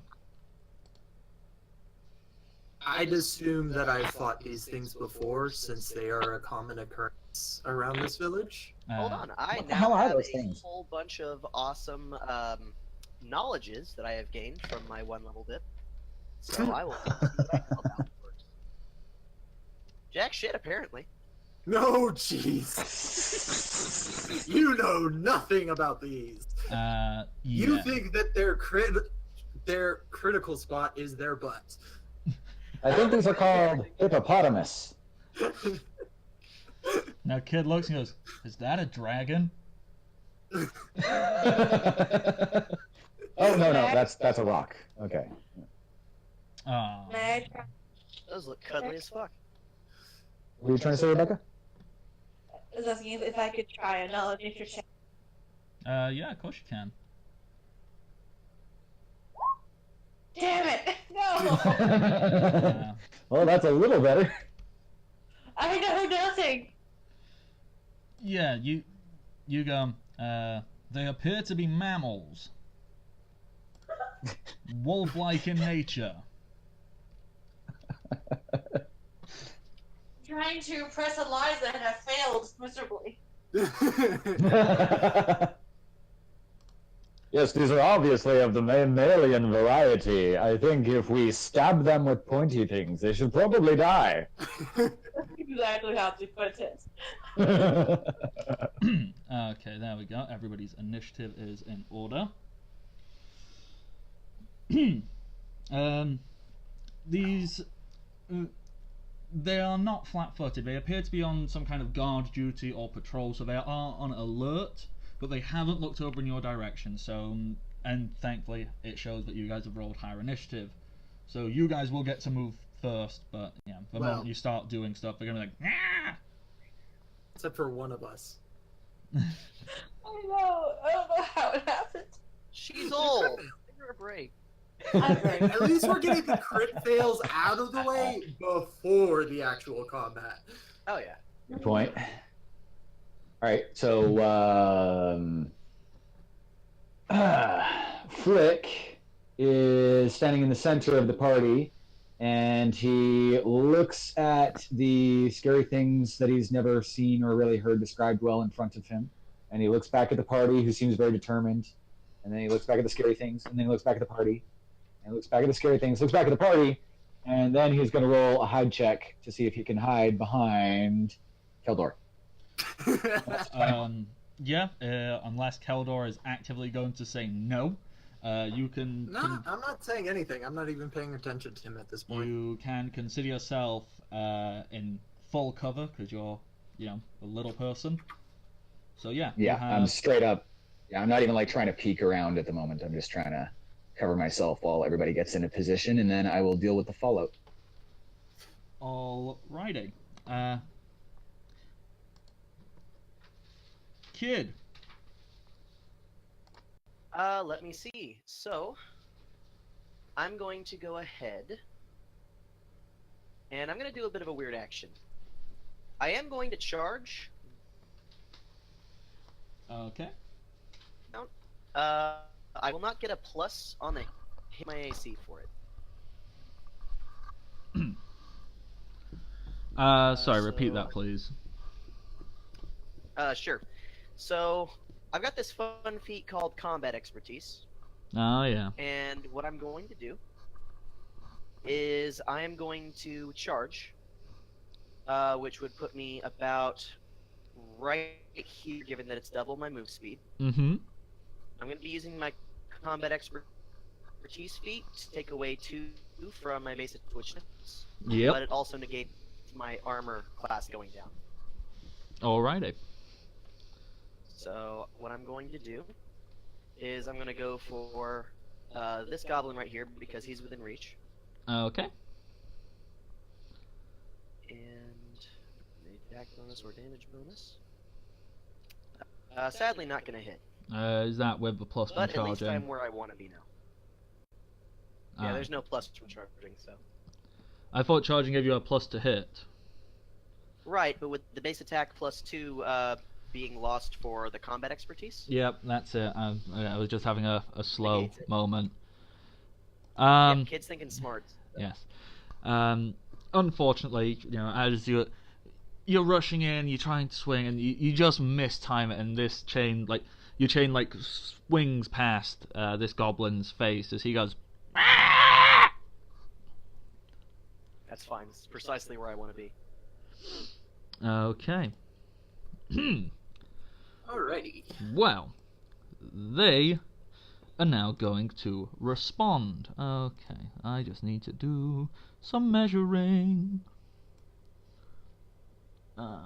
What does that say on the distance? 50. 50. Perfect. Do-do-do-do-do-do. Yosh! Okay.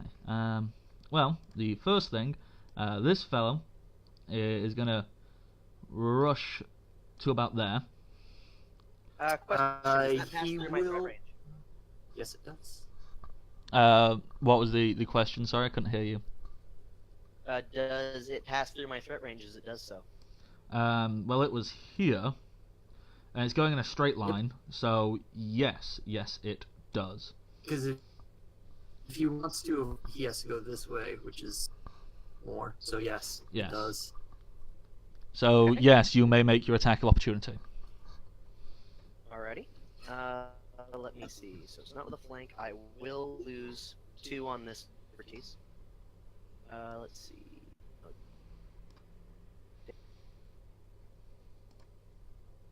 Unfortunately, I don't think I'll be able to hit the warg. I was going for the warg on that one. Yeah. Unfortunately, no. You don't hit either of them. Once again, Fuck. it's very fast movement. You're pulling your chain. You're trying to throw it in a different direction, and unfortunately, the warg has already dashed past you. Alrighty. Um, And as he steps into that range, he has opportunity by me because I have an increased threat range. yes, you do. Because I have Are you attacking the warg or the fellow on the warg?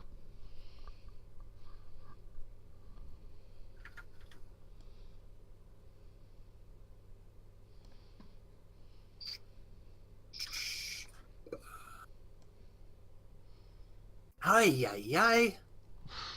Not rolling well. No, you guys are not doing so good.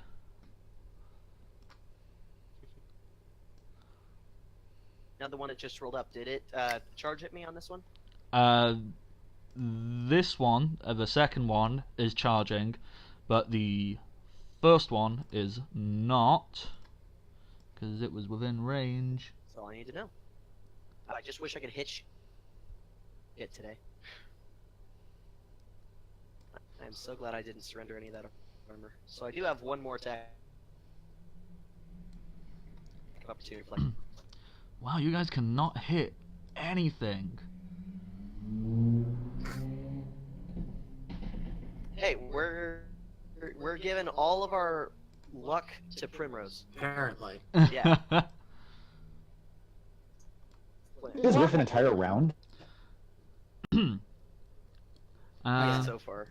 No, I not. haven't Oh, okay. actually gone yet. I've just missed every single attack against things that have come within range. Okay. Oh, that's okay. Yeah, that makes sense. Well, I was don't know how to confused. get that luck to manifest in Primrose, but okay.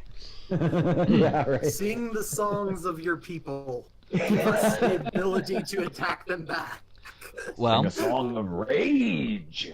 you guys have tried to attack. Now it's my turn. The one which ran towards Keldor, the little goblin on the back of it, is going to swing at you as the warg approaches. That is an 18. Does an 18 hit? Who? Sorry. Keldor. Was that me? Yes, 18 does hit. Okay, and the 2 which have gone to attack Kid. One of them is a 19, and the other is a 13. First one will hit. Okay. Good. Let's roll damage. Do. Come on, where's my dice? Dice. You're not. Yeah. Wrong dice. There. Ha. 6 damage for Keldor, and 4 damage for Kid. Noted. Unst.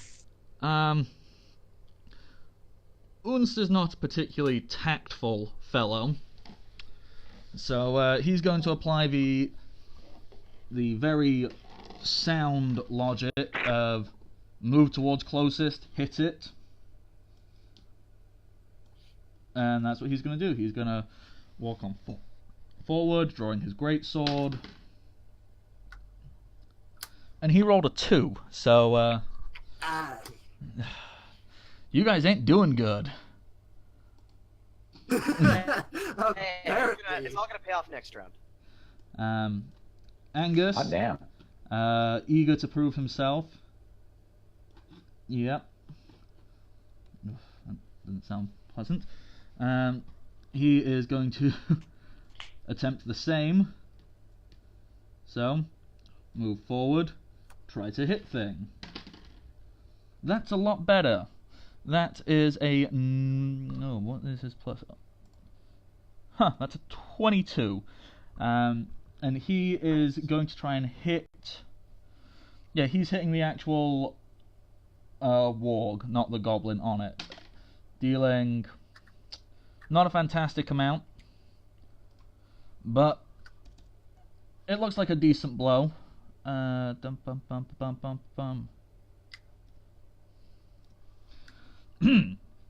Okay. Now it's the other fellows who are out and about. Okay, so let me check. 1, 2, 3. Yeah, there's 3 of them. And 2. Okay, so he is going to move there. He's going to move there. And he is going to take a step backwards because he has seen that Kid has got a good range with that thing. Would that be him trying to step out of my range on that? Yes, it would. And god damn it, Kid! Kid is a little bit too excited. I think is so, yeah. missing Yeah. everything. And those The entire party's literally frothing at the mouth. those 3 fellows, they're all going to unleash a bolt from their crossbows. 2 are aimed at Kid, and 1 is going to be aimed at Angus. So that first one for Do I get Kid. partial soft cover from the fellows in front? Not the one who just stepped away, but the other ones. The other one, Because yes, they you don't will have get partial cover. The one who is closer, he rolled a 10, so that's no good. Nope. The other one, not a natural, but got a 20. So I need to roll. Is it mischance for cover, or is it a plus to your AC? I can't remember. It's actually just a straight -4. So that'd be a 16 then. Yep, would not hit. Would not hit. Okay, I need to roll, see if he hits one of his friends. Yeah, he's going to hit the rider of the warg directly in front of you, so that fellow. And the one firing at Angus does not hit. The bolt just fires, pings against Angus's armor, and bounces to the floor. So, I have them right where I want them! so the one Sure you do. that hit his buddy, good hit as well. Yeah, the goblin on this one has just taken a sizable amount of damage as a crossbow bolt hits him in the shoulder, and he goes and begins to screech something in goblin back towards the others. Does anybody here understand Goblin? I don't think so. That's a negative. Eliza, seeing everything going on, is a little bit confused, and she is going to usefully position herself to be equidistant between the fight, so she can then rush and heal whoever needs healing the most. She's not a fighter herself, but she understands she needs movability and has put herself where she can reach other people. And then we're at Keldor. Alrighty. Finally. Alrighty. Okay, is there anyone here who looks bigger or meaner than any of the other ones? Or are they kind of like all look like small fry? These all look like small fry, as far as you can tell. Alright. In that case, I am going to take a 5-foot step back to here. And I'm going to bash the head. And I am attacking the goblin on the wall currently. You're attacking the goblin on it. Okay. Try and hit him. You are technically flanking him as well now with Angus McFive on the other side. Doesn't matter. I cannot use flank bonuses. Oh, yeah. Because of knightiness. I always forget about that. Well, roll to hit. God. You guys are not doing so hot. Wow. And I rolled max damage too. Right? I think the right turn to give up my great damage, but freaking can't hit This them. is what we get for making so many friends. We become assholes. We haven't been fighting enough. Oh, you're saying we haven't given our blade sharp? You're all really out of shape. my You're going, oh, goodness. this weapon's heavier than I remember. That would have probably one-shot the stupid goblin too. Oh yeah, it really would have done. Wow. Primrose. Which means I would have been able to kill the ward too. Primrose. There is just Please sing us the song of your people. Or whatever. If you got cool spells, that works too. That too. Oh no. You're still muted if you're talking. There you go. All good.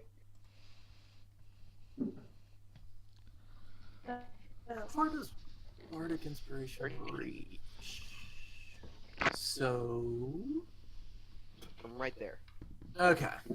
So all of us, just not Kit. Which that's not a problem. Not the angsty one. Yep. Well, Uh, there's nothing stopping you moving yourself a little bit first, so all of your companions can hear it. Yeah, you true, can it's move It's either a right move or there. a standard action, one of the two. It's a standard.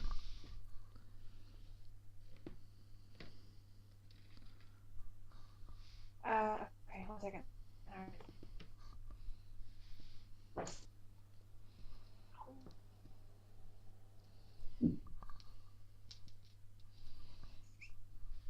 Okay, so it's a reach of how long is the reach? The reach, if you're doing bardic music, it's every one of your friends within 30 feet of you.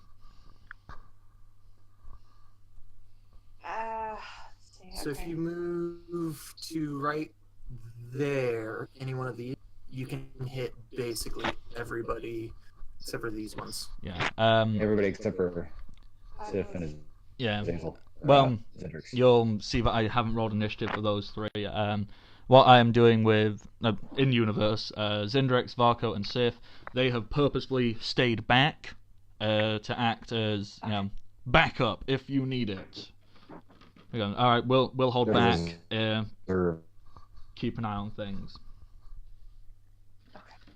we're Napoleon in this shit. We're keeping reserves. That would be inspired courage. Yes. Alright. Just for flavour, what is Primrose doing? You whipping out your flute and playing a song for your friends, or are you just shouting encouraging words, or? Flute, thank you. Yeah. Go team, go team, go. We don't want this battle to be more awkward than it already is. We don't need, Okay Fair then. enough. So, Primrose, you whip out your flute. You begin to play. There's a lovely calming sensation, which is probably good for Kid and Keldor. They seem a little too excited A and little bit frustrated, just a little. so. Haven't hit things enough recently. Yes. the angst is strong with these ones. Yes. So Yes. you all now have a +1 to saving throws against charming and fear effects. Although none of these goblins look particularly magically inclined, so you look fine for that. Yeah. But more importantly, attack and damage. Yes. So you all feel better. You feel like you can fight now. And that brings us right back round to the start of things with Flick. Alright, so I'm gonna no. Flick is going to. Nope, that's not my cursor. Here we go. Trying to select my token. I'm going to basically take a 5-foot step down and try and chuck a dagger into the warg's throat. Okay. The one that's 2 feet away from me. 2 Yes. squares away from me. Okay. Are you And trying to be sneaky? I'm attempting to sneak attack. Yes. Yes. Yeah. He Definitely is trying. flanked, so sneak attack. Yep, works. that is absolutely fine. Just double Yeah. checking.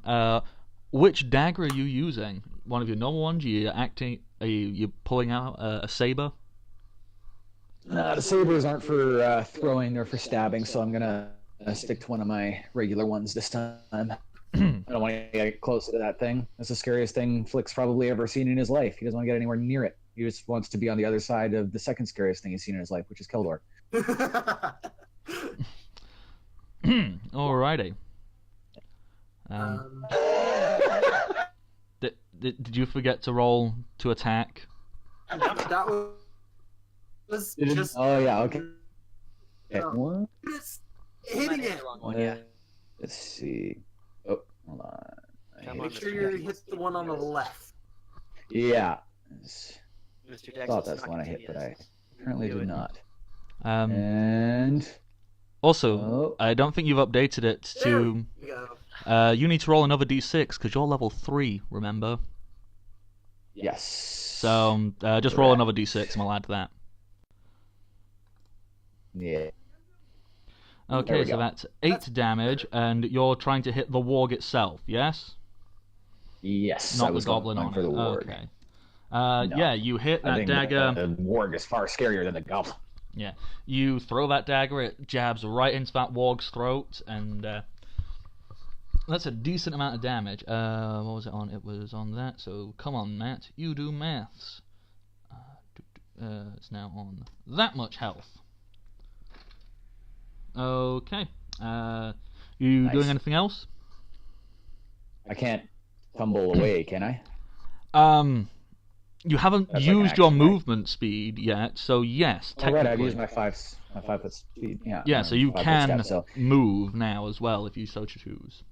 So wish. All right, let me just zoom out a little bit and see exactly what all the angles are here. Zoomed right in on us. Okay. You know what? I think I'm already in the best spot behind Keldor. It is a very good Although spot to Keldor's be got in. move. Yeah, no, actually, I'm gonna roll back behind, back where I was, basically. Yeah. Yeah, sorry, everything's taking me 3 times as long because there we go. Alrighty. So, pop back. Speaking of good spots, Kid, you are not in one. What do? Okay. Let's see. So I'm going to keep my combat expertise going, Yeah. but I am going to go ahead and take a 5-foot step back so I can make benefit of that reach. Alrighty, that's perfectly fine. Alright, so I have to do some quick math alongside the let's see, the Bardic Inspiration. So there is Easiest no way to do it point. is just put 2 into your temp strength. Automatically adds it to attack and damage. I suppose that does work. I'll do that then. It's just Half a easier. moment? Yeah, give me half a moment. 2 in a temporary strength, at least for the next bit. Alright, cool. So I can still take the -2 on the attack to increase my armor class, which will now be considered 19 until the turn. Let me see. Oh my. Nice. At least my armor Someone class is bigger. roll good. I'm just going to point out that I mean, at least I hit a guy, but that's it. okay. Okay. Moving on. Let me just check some things. I didn't... Fingers crossed for round 2. That was round 2. That's 60, isn't it? Mm-hmm. Well, you know what? You're the biggest Oh, and looking. by the way, I forgot something. This whole area is considered difficult terrain for the enemy. Let's say, I totally just, I can put that on your token. Is it your threat range? My threat range is, yeah. So that's 10 Anything feet. that is in my threat range is considered difficult terrain. Okay, let me just skadoop. You should now see. Oh, that's an awful Yep. color. Perfect. Yep, that works. Yeah, I've just realized the color comes up awful. Pick a color. Green. Yeah, that doesn't show up particularly well. That's better. There you go. Shush, cat. You already got fed. Okay then. Well, in that case, they can't really charge through difficult terrain, can they? They can. Nope. No, charging through difficult terrain is, well, difficult. So instead, what you've done is you've just sent more over in Kid's direction. Oh wait, they wouldn't know that. They wouldn't know that. That's bad DMing. So he's gonna get there and then struggle, and then go, dang, I can't keep charging because I feel threatened by you excessively. And the other is going to do the same. Microaggressions. So they're going to be rushing towards you, and then when they get close, the wargs themselves feel a little threatened and intimidated and stop the charge. So they're going to go, ugh! And that actively ends their turn when they get there. What these ones round here are going to do, this one is going to loop around Kid, and this one's going to just move forward, and now we're going to try and attack. Those were Opportunity. Yikes. well, maybe one of them wouldn't because that was just a 5-foot step. The other one definitely would though. Oh yeah, so attack of opportunity. Okay. Roll decent, please. Try it, kid. Let's do it. Yes. That's better than it was. Are you going for the goblin or the that one- warg? That one's going for the goblin. Alrighty. That's a pretty hefty blow onto little goblin boy on top of it. It's kind of got this great big like hole in its body where your chain hit, but he's still holding on just about. And Okay. almost as if in a form of retaliation, both of these guys actually rolled pretty damn good. I have a 19 and a 20 to hit. Both of those will hit. His armor class. 6 damage. My armor class is considered 19 because of combat expertise for this turn. Yeah. Okay, Unst. Unst is enraged that he missed, Wait, so... you gonna roll damage? Yeah, what damage do I take, by the way? 6. D6 from both of them? Or just from both Collectively. Okay. That's total damage. One rolled 1, one rolled 5. That's fine. So Unst he's angry. He's gonna start a raging. He's gonna go, ah! Unst never misses! Unst, smash! There we go. Now Unst is rolling good with a 22. And, okay. Time to do maths. So it's 7 on the dice, plus his strength mod, plus 1, plus another 2. He's raged. Okay. So 7 plus strength mod takes it up to 11, plus 1, 12, plus another 2, 13. He's going to swing that down on... Well, he's just going to swing, and in doing that, the goblin that was sat on top of this warg is slightly less alive.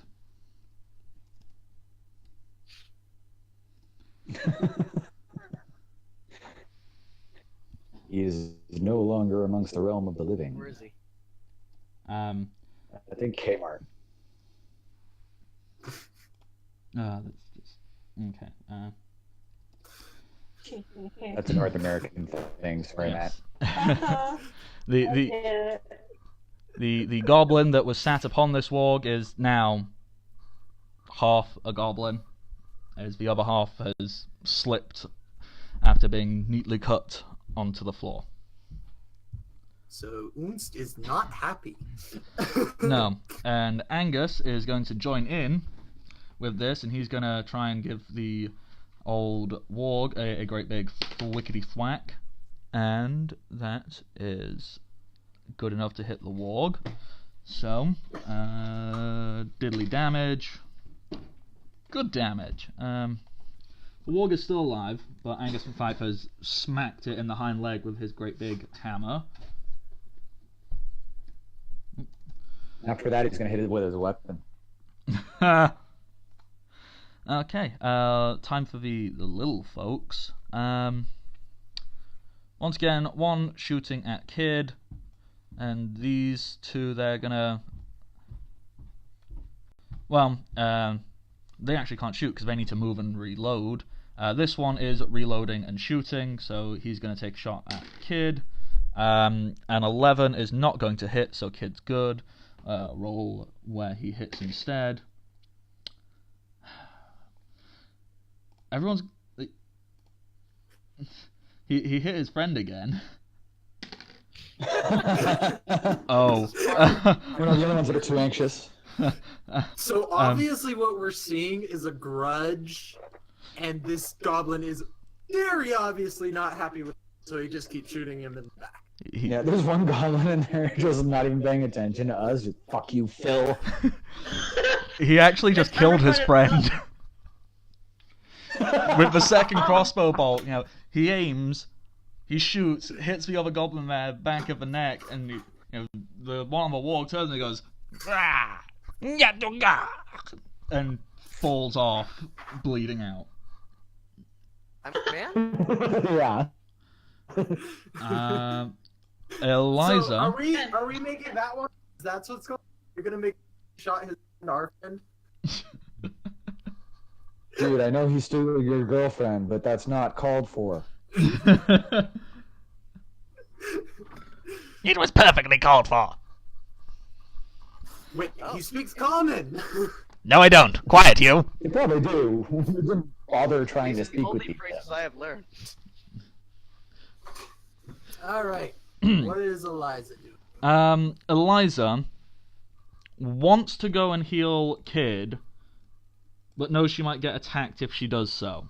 So... I'm going to... Oh, I wanted to shout at her. Can I say, don't worry about me? Yeah, if you want to shout at her, go right ahead. In which case... I'm good! She is just going to hold her action until it looks like someone needs help.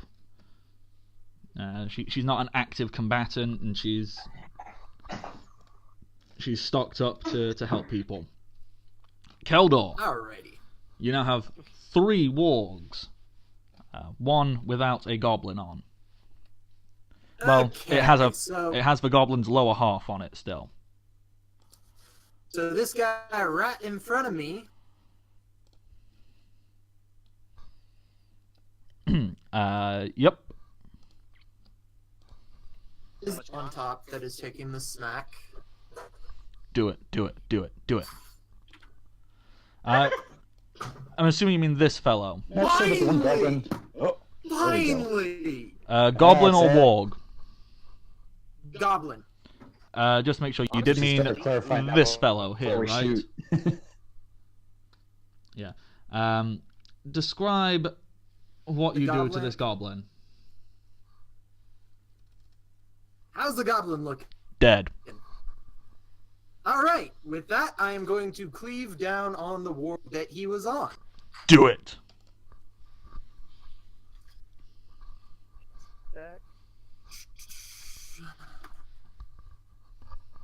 Oh my goodness!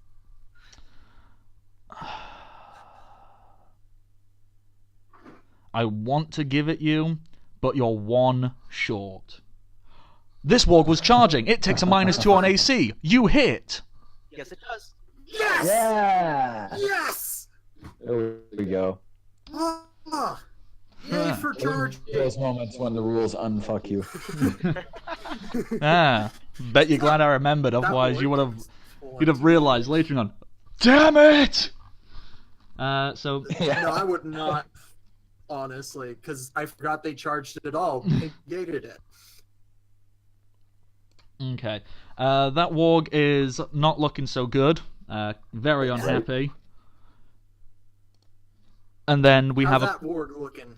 not very good at all. You got a big, nasty-looking cut on it. Good to know. Primrose.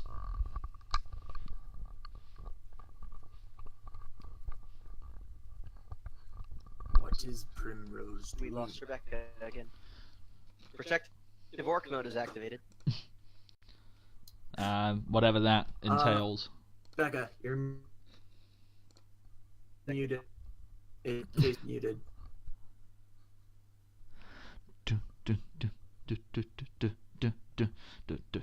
Ah, Shit. Yeah.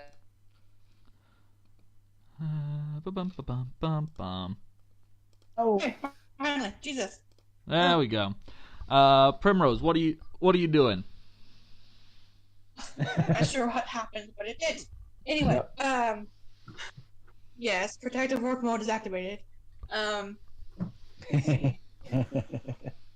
Yeah, I know how you feel. My phone's running at like twice its normal temperature. I'm hoping my house doesn't burn down before the show ends. Where's the light go? Wait. Where'd she? Wait. Oh, there she is. Above my head. Okay. I've only ever used Primrose in one battle, and now it's like one turn. I don't know what else to do. Crap. Well, if you keep your bardic inspiration going, then it continues the effect. If you stop it, It will lasts for 5 turns, doesn't it? Yes, Uh, it does. Yeah, After you stop singing. yeah. So you can choose to continue it, in which case you just roll a concentration check. That uses your standard action, but it means it goes on longer. It goes on for 5 turns from when you stop doing it. So if you were to say spend 4 turns playing your music, then the effect goes on for 9 turns. So if you're unsure on what to do, bards are always good at doing that. Obviously, you have your spells. You know, whatever spells you've got, you can throw one of them out somewhere. My spells are mostly for like decoy. Mm. In that case, I would just suggest Actually, keeping hang on a your minute. music up. Hang on. I may have a solution. One moment. I love when bards say that. Because it is never the solution, is it? No, not usually, but it's always fun.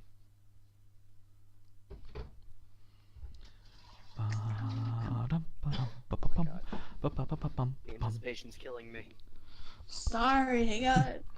No, we're all just so excited. What is she doing? That's not what I wanted. That's not what I wanted to do. Actually, She didn't want to excite us.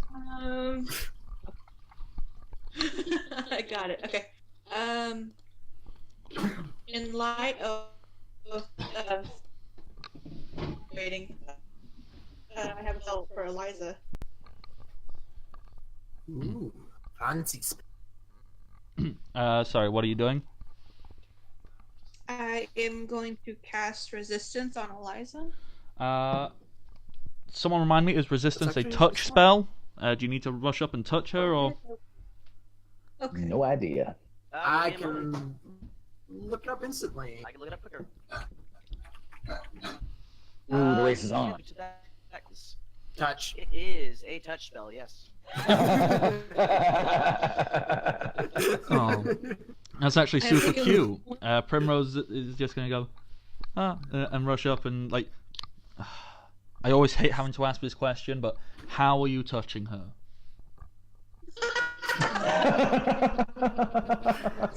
It's really important. You kidding me?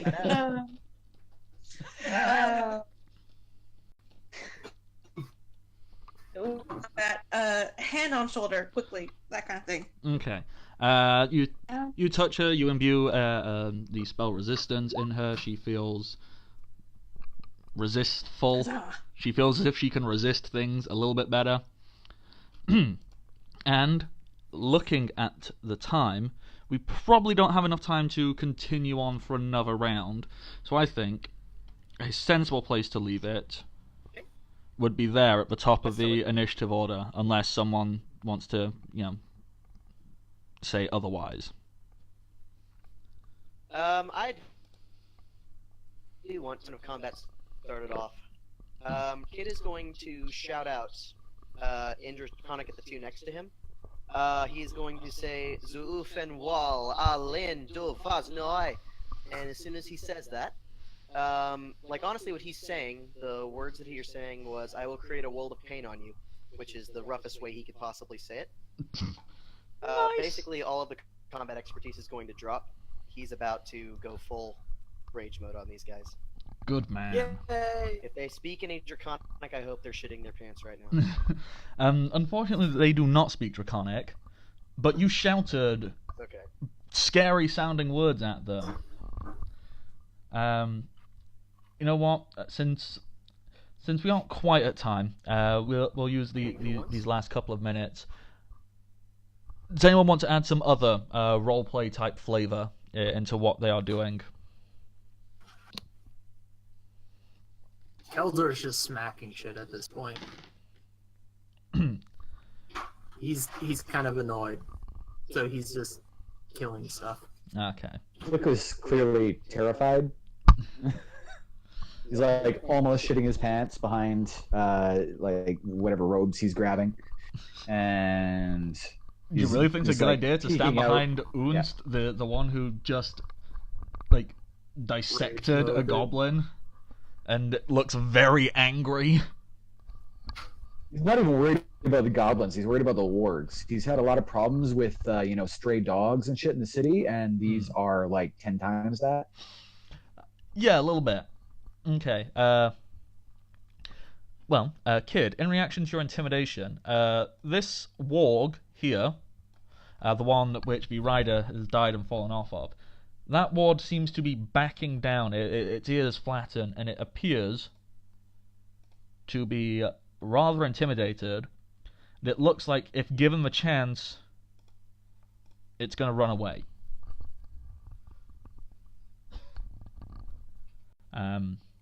Okay. And that means next week we'll get to start off Totally. in a full-on fight. Real quick. Something else real quick, go. Yeah.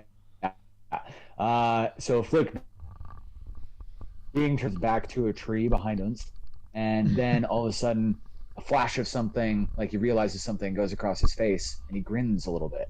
And then he turns around and he dodges out from Moons, but as he does so, he flips the paws over his hands and the saber-toothed face over his face, and he tries to actually look like a saber-toothed cat and like sneak out from, like jump out from beside Unst and like yell in this thing's face, like the closest thing he can approximate to, like Roll Intimidate or perform, whichever you have more ranks in. Let's see. I think that would be intimidate.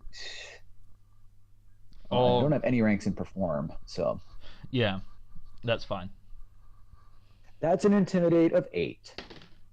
That is. Wait. So it's about as intimidating as that roar sounded. No. That warg rolled a nat 1. It's gonna look over its shoulder, see that, without thinking. Yeah, the only thing I can equate it to, you know, those viral videos of cats reacting to pickles. It's gonna do that. So it's essentially gonna leap out of the way. It's essentially gonna try and leap out of the way and run off. Saber-tooth tigers are the. Yeah, turns out saber-tooth tigers are the only known natural predator of warg. Okay, and with that, my lovely adventurers, we are going to call it a week. We're going to call it a week, and next week we will begin finishing off this combat of this invading, raiding party on this little dwarven keep. Thank you, everybody, for watching us. We are very glad that you decided to tune in to Welcome to the Party. If you like Welcome to the Party, you can find them on Twitter, on YouTube, on Discord, and of course here on Twitch. There's loads of good reasons to follow these people. You know, if you want to get into Dungeons and Dragons or any other role-playing games, there's loads of good conversations happening down in the Discord. Twitter, they'll give all their information, and YouTube is where you can catch all the archived videos of everything that is ever streamed on this channel. I think that's enough plugging. Sure. Other plugs? Me! I am the Bardic Knock. You can find me on Twitter at the Bardic Knock. You can find me on Patreon at the Bardic Knock. I'm not ever expecting anyone to actually give me money for this, so if you want to, amazing. If not, yeah, whatever, I'll keep doing it. I'm also on YouTube, the Bardic Knock. I think that's everything that I do. Obviously, Archer, who is our lovely resident artist, you can find him on Archer of the Eye DeviantArt. And none of you other guys have actually used... You don't use Twitter that much, do you? You don't want people following you and knowing what you're up to? Not really. Social media and stuff. Yeah. Oh, that's absolutely fine. And with that... I would like to... Sorry, were you trying to talk, Right. Cody, and Yeah. was I just being a dick and talking over you? I would like to... Yeah, sorry. I would like to plug the awesome artist who made Kids Picture. He is found on thomastalks.tumblr.com. Thomas spelled TOMISTALKS. He is very good at what he does, and he is a very competitive price as well. If you're ever looking to get some high quality art. Cool. Yeah, as you can see from that artwork of Kid down there, he's a very talented fella. And with that, once again, I'd like to say thank you all for tuning in. I hope you've enjoyed it. If you have enjoyed it, you should consider following, and if you can, no pressure, subscribing to Welcome Party RPG on Twitch. Because when you subscribe, you get amazing things, like a free crit once per month to any person in any game. TJ, what are the other things they can get as well?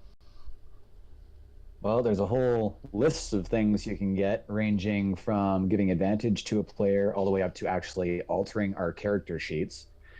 Or adding a NPC into the game that Matt will then have to find a way to interact with us. And you can make them pretty much whatever you want. I don't think Matt's put any restrictions on that yet. He's worked with some pretty weird things on the fly from us, so I think he'll find a way to get it in there if you have any crazy ideas. Yeah, you want to make a dragon NPC, next week, a dragon appears. Yeah, it'll be fun. Yeah, that is all the plugging, all the goodness, all the happiness, all the goodbyes. It's totally not me. Yeah. So once again, thank you for tuning in. We hope you've enjoyed it, and we hope you show up again. So until next time, good evening and happy adventuring, everybody.